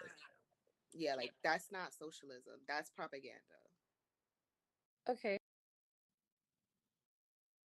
Can y'all hear me? Oh, sorry. So moving on from this, thank you everyone for that contribution and that exchange. Lola, go ahead. I'm just piggybacking off of McKean and Free Woman X. Is that her name? Gabrielle. Yeah, you can call me. I appreciate you. Yeah.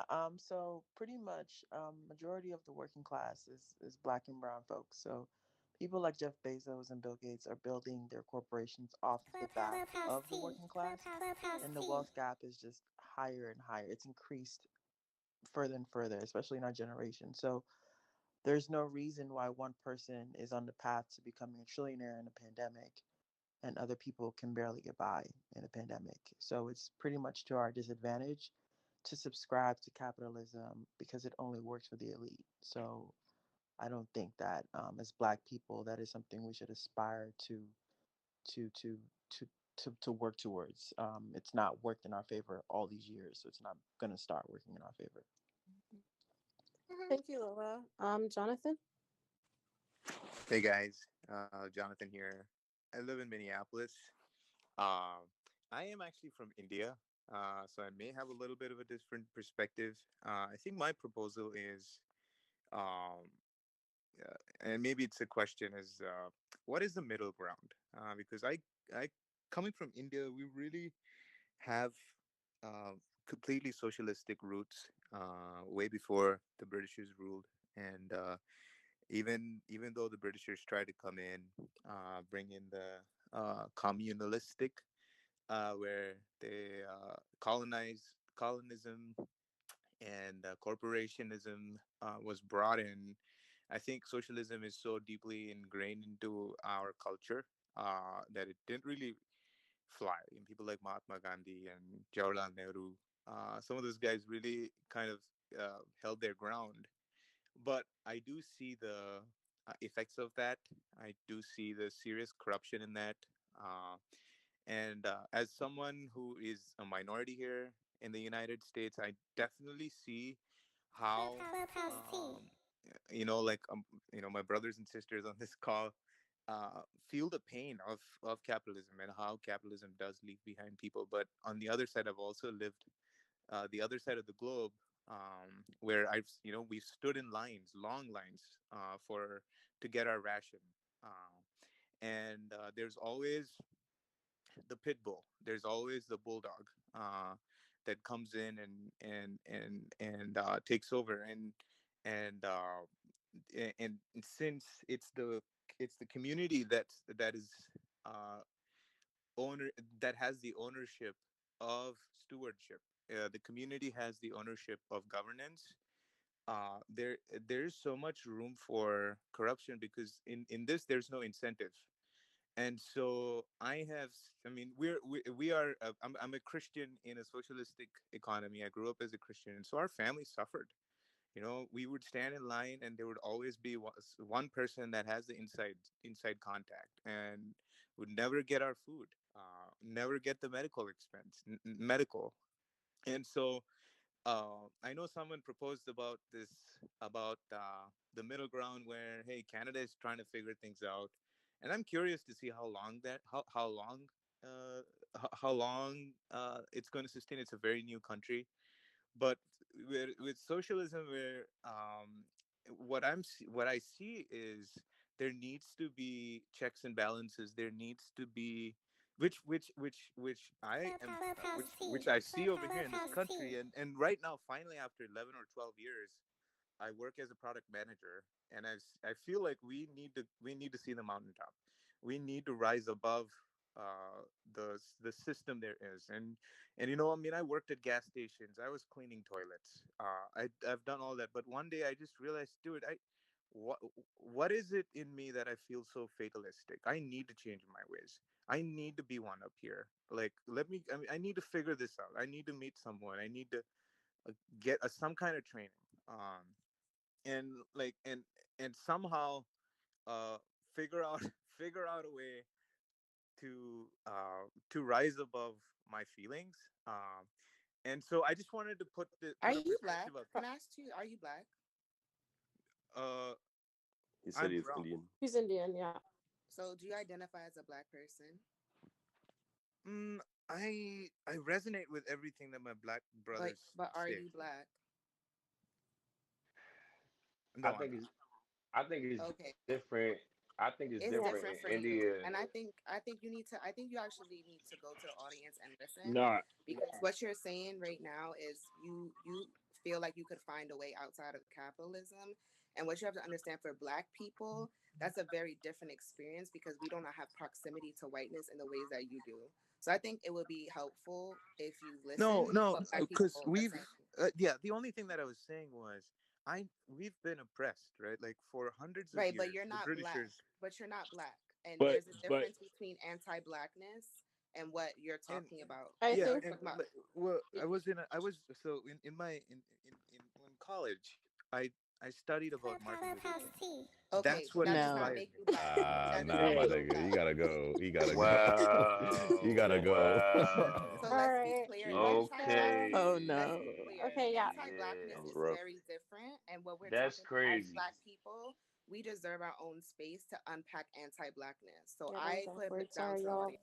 As Facts. soon as you said that, as soon He as just said Martin Luther listen, King as Bro, soon he as you finished. said that, he had to go. Like, thank you, whoever Can kicked I? him out. in Hey, Yeah, so who wait, college. hold on, was y'all. next? This is a So let great time me to clear up some. reset. So like let's make sure like we're so the room is called Why Do Black People Support Black People Support Facts. Capitalism? So I'm not about, I can't tell who people are by their photo, but I do think that we need to make sure that if you do come up here and you're speaking, just make sure, don't take up space, but like let's try to censor blackness in the discussion. I just think that's really important. It was Justice's turn, Yeah, and then it because resets. Yeah, Then it resets after that that was to Moses. that was that was just a waste of time right there. that was wild. Yeah, hey everybody, my name is Justice. I'm from Atlanta, Georgia. Still living currently in Atlanta, Georgia. Um, home of hip hop, not home of hip hop, but Mecca for hip hop, home of the civil rights movement in many ways. Um, I like what somebody said earlier about like we need to consider a party that actually works for us. You know, I feel like right now in our current political system, we're choosing between two different flavors of white supremacy, and until we can start establishing, until we can have like true representation and start trying to reconcile the damage that's been done, the exploitation that's happened to us, um, this system won't work for us. I saw, I don't know if you guys have seen 13th on Netflix. Really, Mm-hmm. really interesting documentary um, about slavery and how it's just being rebranded. Um, I mean, everything in this system is working against us. We talked about like um, the family dynamic in the in the black community, and like I don't know if anyone's mentioned hip hop music, but like I think somebody said earlier something to the effect of black culture, or kind of claiming hip hop as our own, but like that's something I reject like outright. Like hip hop is a white product, and it's literally like socializing our youth to further like destroy a community within the black community. So I don't know. There's so many forces working against us until we like wake up and uh, make a list of those grievances, make a list of those forces that work against us, and then put in place a plan to reconcile. Like, there's no way the system's going to be beneficial for all of us. Justice, can I would highly recommend that you read the new Jim Crow. I think it like kind of contextualizes a lot of what he talked about. And it also even talks about like the role of hip hop in the black community, and like how it's intertwined with like black oppression in the United States. So I would highly recommend. That's probably one of the most important books I've read, The the new past Jim 10 Crow, years. check it out. Yeah, very important book. And also I wanted to plug Tammy's Cash App. She's doing an amazing job moderating this room. So Facts. Thanks. It's Taylor, by the way. But I my like bad, Tammy yo, my better bad, my bad. too. No, no shade to anyone named Tammy. That's a cute name. My Um, bad. so before Vosky goes, because he was next, can I get a who wants to be on the docket next? Me, I have it. Khalif, Free Woman, Can I go as well? I'm kind of Makeen. just I'm kind of just listening in right now, and Mhm. just kind of like waiting until it's time for me to say something that goes along with what I want to talk about. Okay, yeah, just let me know. Shout at me. So it's gonna go Vosky, Free Woman, then Khalif, and then McKean. So yeah, go ahead. Sorry, could I Uh, go as well too? All right, cool. So, I just wanted to say, like, And then Opti after that. Sorry. Go ahead. Let's keep. so Sorry. I just wanted to say, like, in my opinion, like my vision for black people, and I think maybe our near future. For I'm not too sure, but I think the idea of entertaining, communism and socialism, I think in reality, it's just I don't see that. I definitely don't think this capitalistic system is for us.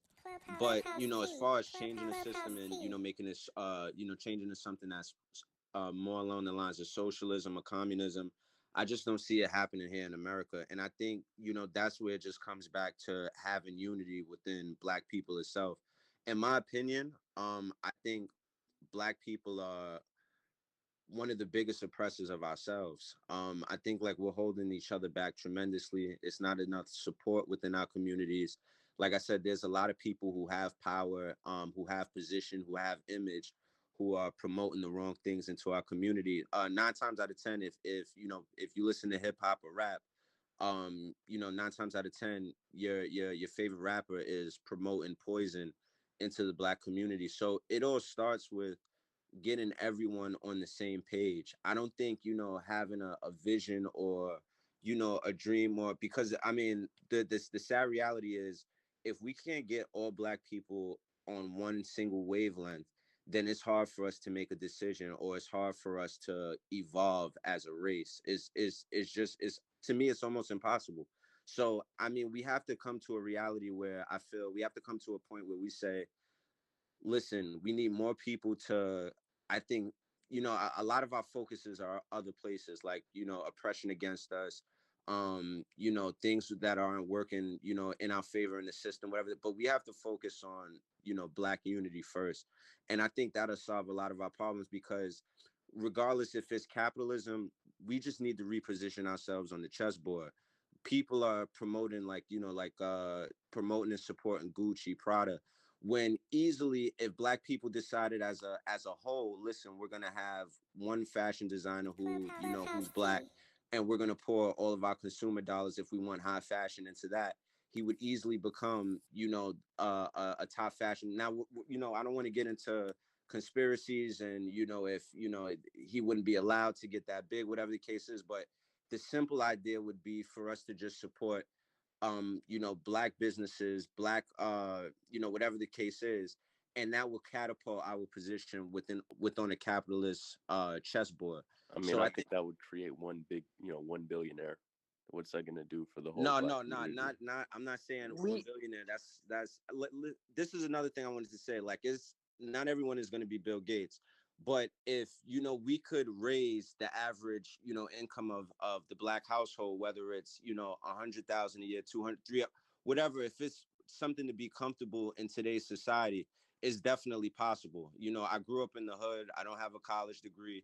I have over 7 years of experience on Wall Street. I've made six figures. So it's definitely possible. It's just a lot of Black people don't know the resources that are available to them because of the things that are just, hung. We have low hanging fruit dangled in front of us. So that's why a lot of people don't have, even the thought process to go and search for some of these resources. But I agree, like I said, with what everyone was saying. I don't think anyone's wrong. That's just my vision. I think we just need to reposition ourselves as a race on the capitalist chessboard. Can Can I I jump can in I real quick? respond? Can free? So Yeah. I I'm gonna think free. respond. Wait, I'm hold gonna on a respond. second. So it was Free Woman's point Hmm. next, but if after, since it's a direct response to Voski's point, because I think it is important, I think if Gerard after Free Woman goes can take 30 seconds, and then I think it was Justice that also wanted to respond. Take 30 seconds after Gerard. Go ahead, All Free right, cool. Woman. Yeah. So I wanted to do a couple of things. First, I wanted to reset our collective understanding of what we are asking for when we're asking for collective ownership. We are not saying that we don't believe in commerce. We are not saying that we don't believe in distribution of resources. We're not saying that if you have an idea, you shouldn't be able to start an organization and distribute your product. That's not what we're saying. We're also not saying that in order to do this, everyone around us needs to be have a low standard of living. That's not what we're saying. We're saying that when someone produces something, they deserve to own or to benefit equally from the product that they produce. I So when we disagree. have conversations about economic empowerment, right? Like Bosky, we're like, that's actually what you're saying in terms of empowering the Black community. That is not special, like specific to capitalism. We could do that, exactly what you're saying, under a new system of economic, how we distribute resources. So what I want everyone to also understand is that there's a difference between a political system and an economic system. And the economic system dictates how we distribute resources, and the political decision is in terms of governance. So the conflation, when we believe those two things are the same thing, that's when we get into a pitfall, because we can have a conversation about government, but that does not actually dictate what our economic system is, because you have multiple different like governance systems with a particular economic system. So I also lastly wanted to say there's the most insidious part of capitalism is the ways in which it attacks our psyche, because we can sit here as Black people, and because we've been taught that we are only valuable as far as we can produce, which is a legacy of slavery, right? Like, let's not forget that the ways in which we see our bodies as solely producers of wealth for people, that is slavery, bro. Like, that is essentially removing everything that is gracious and joyous about the human experience and then boiling it down to productivity. So when we sit here and we say, oh, well, Black people is not getting ahead because no, Black people are beautiful, gracious people, and the systems that we find ourselves in basically steal from us. And in order to gain some humanity back, what we need to do is truly understand what we're not asking for is some blot, like some shit that's all up in heaven, and like, everyone is fucking feeding each other grapes. The shit that we're asking for already is in place. So you said that you're from New York. Like, if you're from New York, I grew up in a LES and I grew up in a co-op, which means a commonly owned building. Like, there's people in New York right now have land that are distributing amongst the community so the community can benefit. So to say that it's not something that can happen, bro, there was niggas that was saying that slavery was always going to be a thing, so why even fight it? No, we need to fight this shit now, because not only do we have the alternatives and strategies, this could help people right now. So I don't really want to hear from my people that y'all don't have faith that this shit could change, because our Hold on. ancestors fought. Our Hold on. ancestors, our Hold on. Just to ancestor briefly. I hold on a Go second. ahead. Go ahead. Go ahead. Our ancestors made sure that shit changed, and so it is our responsibility to inform ourselves about the alternatives and not just say that because it's hard that it's not going to change.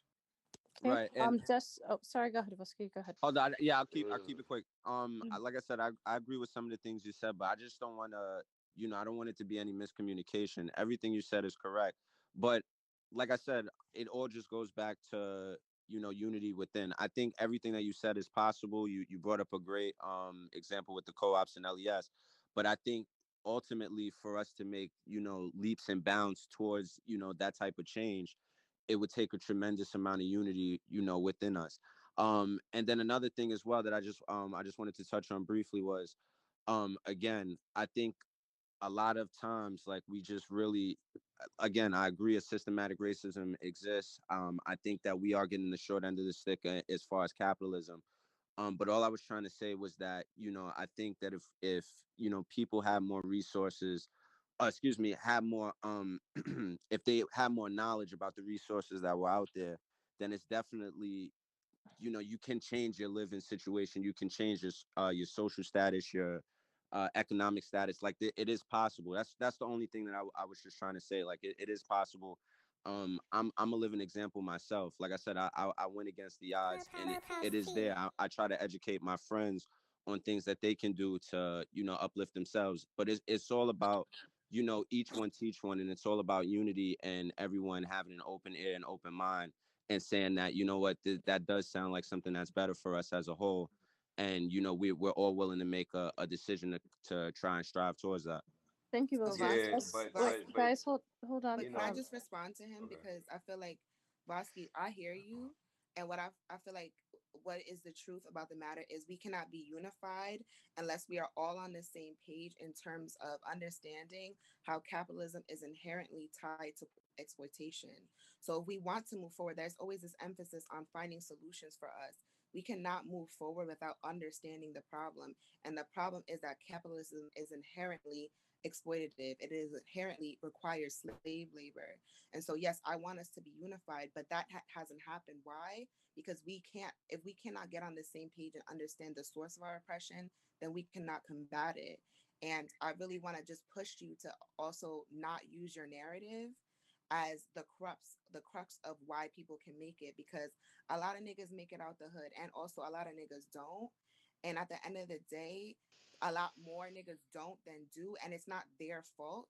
It's actually the system sets it up that way. The system props up a couple of us to say to these other niggas, oh, why didn't you make it?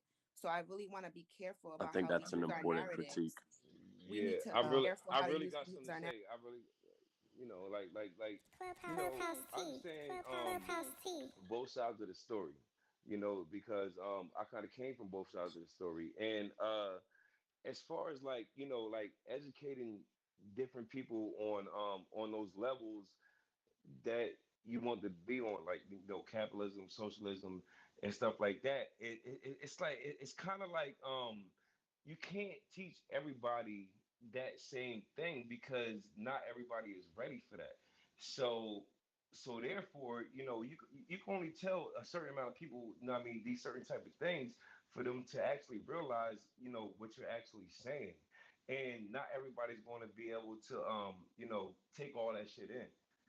And Can I? Oop, Are you? Mm. Sorry, when you're done, can I go? Are you done?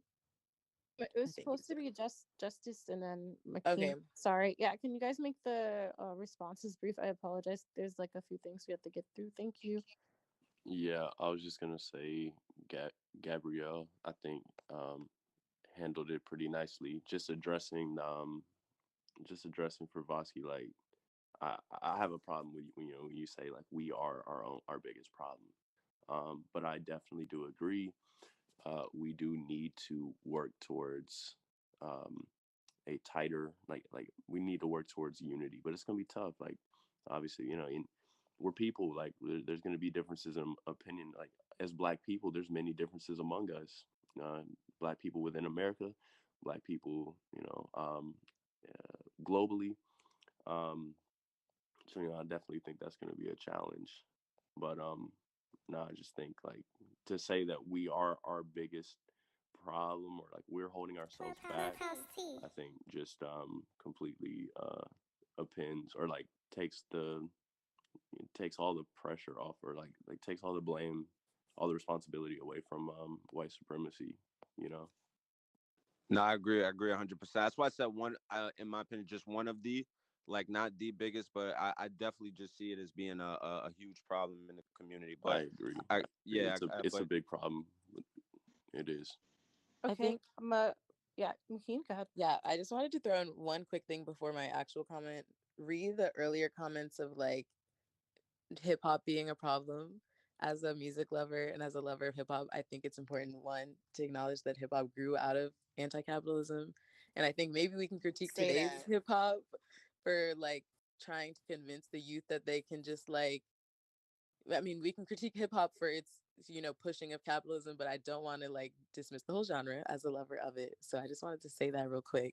But I think we're putting a lot of emphasis on, and I think sorry, Gabrielle has already said it, and I won't relay it too much, but I think we're putting a lot of emphasis on individual responsibility and ability to pull ourselves up. Like bootstraps don't exist for Black people most times. More often than not, they are not there. The bootstraps are not there to be grabbed to like begin to pull up, is what I think is most important to highlight. And I don't think we really have put enough emphasis, because no matter how much you want to, and I really would love for Black people to, if want was all that we needed to succeed, we would have been succeeded. You know what I mean? Like the want is there. And I don't think it's fair to critique Black people for, sorry, can y'all hear me? It said I had poor connection, Yeah. but Yeah. okay. yeah. I Yeah. don't think it's fair to critique Black people for not wanting enough, because I don't think that's true. I think there are literally, we cannot downplay and we cannot put enough emphasis on these systemic barriers that are existent and have been put in place strategically to prevent people from getting wealth. When wealth was land and wealth is still land, Black people were literally barred from buying it. You know what I mean? Like when Black people built their own Wall Street, like every point in history when we've like tried to succeed, it's been stopped or hindered from even beginning. And I think, it's interesting now that we're talking about, perhaps the solution being building a party of our own. And if you look back, I'm like a big history and stats person, so I hope it doesn't sound too like dry. But if you look back at the Reconstruction era, when it was like for a really small period in time legal for Black people to run for public office, and there were like tons of, well, relatively tons of Black politicians that were put into place, and it was a really golden era for Black people. Like it was really successful, and then they realized, for like, it was successful for a quick minute, and they realized like nope, like suddenly Black people can't vote anymore, suddenly Black people can't run for office anymore. Like that's not a coincidence, and we're still haven't recovered from that. And I'm just like, I don't think we can downplay enough, like the will has been there. Black people want it. It's not about wanting it. And I think that's when we have to acknowledge that it's not about this system. Like this system is not for us. Like it is literally barred it from us and then convinced us that we can think our way to getting in, which is not the truth. Thank you. So before we move to Khalif, and then I think it was Khalif, Abdi, and then Lola. That's the order that we were going in. I know earlier we were talking about how we wanted, if like wrong information was presented, we wanted to insert a critique or a challenge to that information. Someone messaged me, and unfortunately, I don't think Zio is here anymore. They might have stepped out, but like I guess we can repeat it if they come back. But I did want to pose what was messaged to me on Twitter. And I'm just seeing it, so that's why I felt the need to read it. So someone messaged me and said, this is a quick response to Zio's comment about the quote unquote absent Black father. Firstly, that's a myth that began during slavery to justify the separation of Black families for profit. The idea that Black men didn't have the desire to remain with their families allowed their owners to sell them for profit. Furthermore, the prison industrial complex, a kissing cousin of capitalism, has removed millions of Black men of marrying age from society. It's well researched and highly documented that the PIC is a glorified debtor's prison where the poorest among us are jailed because they cannot pay bail or cannot afford good representation to fight their cases. People are forced to choose jail time over restitution fines, and people pay exorbitant fees to contact their families, and people pay for their own incarceration and surveillance, funneling wealth from their families into the system. According to the CDC, most Black fathers live with their kids anyway. So yeah, no anti-Black myths, please. Too many Black parents are separated from households that love and value them, in part as a symptom of capitalism. So that was a Wow. contribution A word. of the smooth skin sociology major on Twitter. Go follow them. We appreciate your contribution. Can I Follow also add that the nuclear family Yeah. as the savior of what is going to be the Black community is also very problematic and very, at the end of the day, white if man we paperwork. subscribe This is to right, Hotep. as we subscribe to the nuclear Right. family structure, the devaluing of women's labor, right, that's also very capitalist. And like we cannot stress enough that none of us would be here without the labor of Black women, and how that is devalued by Right. saying the fact that the reason why we are not successful is because we don't have Black men. Okay, so who's been keeping y'all alive this whole time? Like, I'm gonna need y'all to step back and give us some. Oh, I also wanted to Okay. We contribute Yeah. love you, to this black really, woman. really, really Yes, we quickly. do. Yes, we do.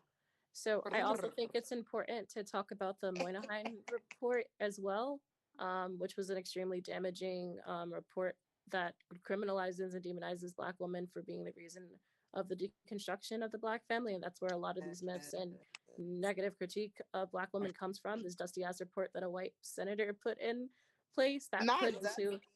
he is dusty as fuck. And I don't like him because my university has an entire building named after him, and it's shameful, right? So I think like it's really important that we recognize that like Don Donald Patrick Moynihan is an asshole. created a lot of really shitty policies that negatively impacted the Black community based off of some really fucked up evidence that demonized Black women in the nuclear family as well. So I think like if you guys look into like the Black feminist critique of the Moynihan report, that would be really useful as well to dispel those myths. But yeah, I just wanted to put that out there. So yeah, thank you again to the person that messaged me. That it was really helpful in contextualizing what the misinformation that was, put out there. Um, I'm gonna be real with y'all. At 3 o'clock, I'm gonna go to sleep. But I'll stay on until then. You So deserve the rest. You've we'll been figure out the next person to moderate. I just wanted to say you've been Yeah. killing it. Like, It's facts. only pause and give 12 you some o'clock. credit. You've been It's only running this 12 group in o'clock a way over that here in LA. I have not seen. So kudos. Oh, thank you guys. I Yeah, it's appreciate not too that. many civil conversations on this goddamn app. So Right, right, right. You know, like this one is Agreed. like this one right here is it's like more important, you know what I'm saying? Like you jump into a lot of rooms and then you just so happen to jump into another room to where it actually hits you. You know what I mean? It's sort of like going to church. You know, like when you hear something that's actually hitting you, you want to jump into it and you want to actually pay attention. And this is one of those type of rooms. I don't know who you are.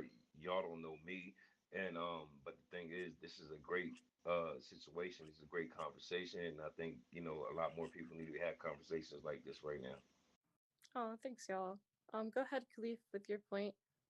Taylor, quick question. Oh, yeah, Mark. Yep. Do you have Venmo? Because I don't have Cash App. Oh my goodness. Y'all are, my heart. Okay, yeah. My Venmo is I can, if you have Instagram, I can just message it to you. Okay, thank you. Yeah. Thank you, Yes, y'all. pay Black femmes, play Thank them. you. please, Thank you. Period. Pay please. her. She's working. Like that's work. That's not. That's labor, man. Okay, Nah, go ahead, Khalif. It's your turn. I was gonna say shout out to Black women, man. Y'all hold it down for us too. I definitely got to say that because Period. first Right. first off, I want to say like this on my birth certificate, just to defy that myth. It's just my mom and me on the birth certificate.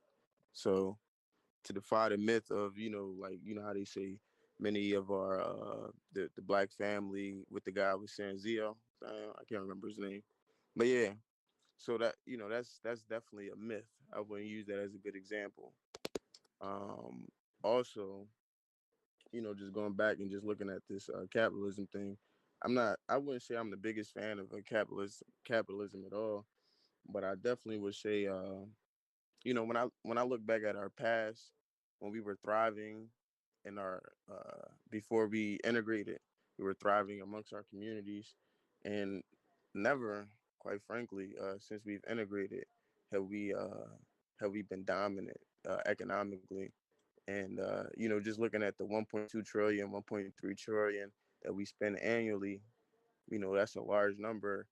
And if we could just bring back 40% of that to our community and start building up a base, of pride in our spending, because I believe that we have a lot of ideas that are amazing, and I think that we have ideas and things that can really push us forward. But just looking at things how they can become over the next 15 and 20 years, I truly believe if we build up an economic base in this third Reconstruction. Someone talked about it earlier during the Reconstruction era. We had some of the most prominent Black politicians during that time. The Compromise of 1876 that ruined everything. And when you start looking at these different things, we have to do what we have to do during this time frame. I'm not sure if it's under a capitalistic economy or a socialist economy, but I truly do believe we need medicine for all, like free healthcare for all. We need to do these different type of things, and we need to take care of our elders because those are the griots of the community. We need to take care of our women and our children. But the men in our community, they need to step up also as a collective because the women have been carrying us for the women been carrying us, like to be quite honest, but the men got to step up in our community. So that's I'm glad that the women has been holding it down for us though. But that's just my honest opinion. Thank you for your contribution. Abdi, That's go ahead. dope. Yeah, thank you very much. And again, like I want to give a huge thanks to you guys as moderators for having this conversation because I think it's a key way forward. So, myself, I'm from Toronto, Canada, and I've been in this room for a couple hours just listening to the conversations. And from my perspective and my experience living here, so the Canadian perspective is not perfect as well too. We live in a land where those who are in power have benefited in a world of capitalism at the result of minority groups, those based off of race and status, suffering in the current system. So I think a way forward in this sort of conversation is to understand that, what could we do to make a better benefit towards this idea of capitalism, and how we do that is to inform ourselves. So and inform like understand that we have privileges, because for example, myself, I'm a black male, and I know that the experience that, let's say for example, my black female or sister, they may be experiencing is different, and acknowledging that there is this difference and what could we do going forward. So it's this idea of challenging our minds and our perspectives, our viewpoints. I wouldn't say conceding to the other side, but at least understanding their thought process, thought processes, and what they are holding dear, in order to steer forward a conversation that can benefit us, you know, those of color, going forward. And within Canada, for example, it's nowhere near the same sort of social injustice that we see in America, but we still live in a system where it's not complete utopia. There's this idea of this perspective of positive versus negative rights and equality versus equity that exists, here in Canada. And the police injustice does exist here, but not to the extreme level. There are instances where we do have, based off of the idea of class, low income communities that deal with issues with police as it's related to carding, for example.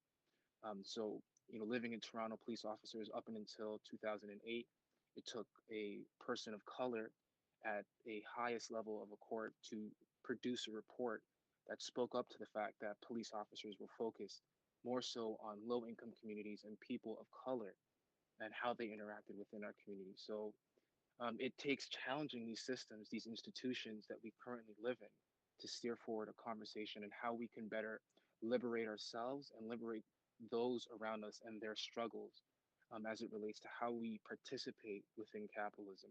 And just one thing finally I can say is looking at just habits, for example, and it relates to, I think, something that someone else said earlier, and the idea of investing within our community. So the idea of local versus national.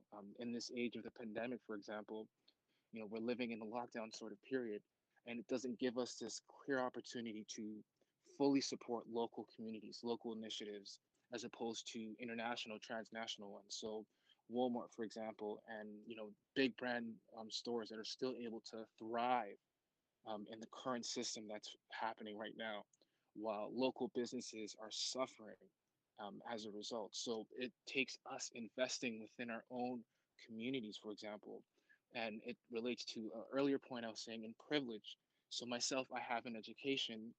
I have the ability to participate based off of my education within this capitalistic sort of idea, by establishing a business and using my information, so I can run a small legal business, not to the point where I'm an actual lawyer, but there's a title of being a paralegal and offering similar legal services to those in my community that can help them deal with, like, let's say, traffic tickets or simple immigration matters or landlord and tenant disputes that happen in a tribunal setting. And going to those in within my community, um, I'm from the Somali diaspora, focusing on that diaspora specifically, and their engagement within interactions with police officers or within the law. So it's the idea of spreading your wealth and knowledge and challenging your perspectives and your positions to fully participate within this, like, idea of how do we support ourselves within the system. And I leave off by saying that I'm 28. My hope is that this stigmas, the systems, the the current negative aspect, the history that's deeply enrooted. It's tough, but I think that unity is the ultimate goal. Even though there are challenges in that happening, I think unity. Part of that unity is accepting that everyone's not going to think the same way that I think, but acknowledging that generating these conversations is the first step in this idea of how we can better participate, in a capitalistic society, and how that can, look what that can look like, going forward. Thank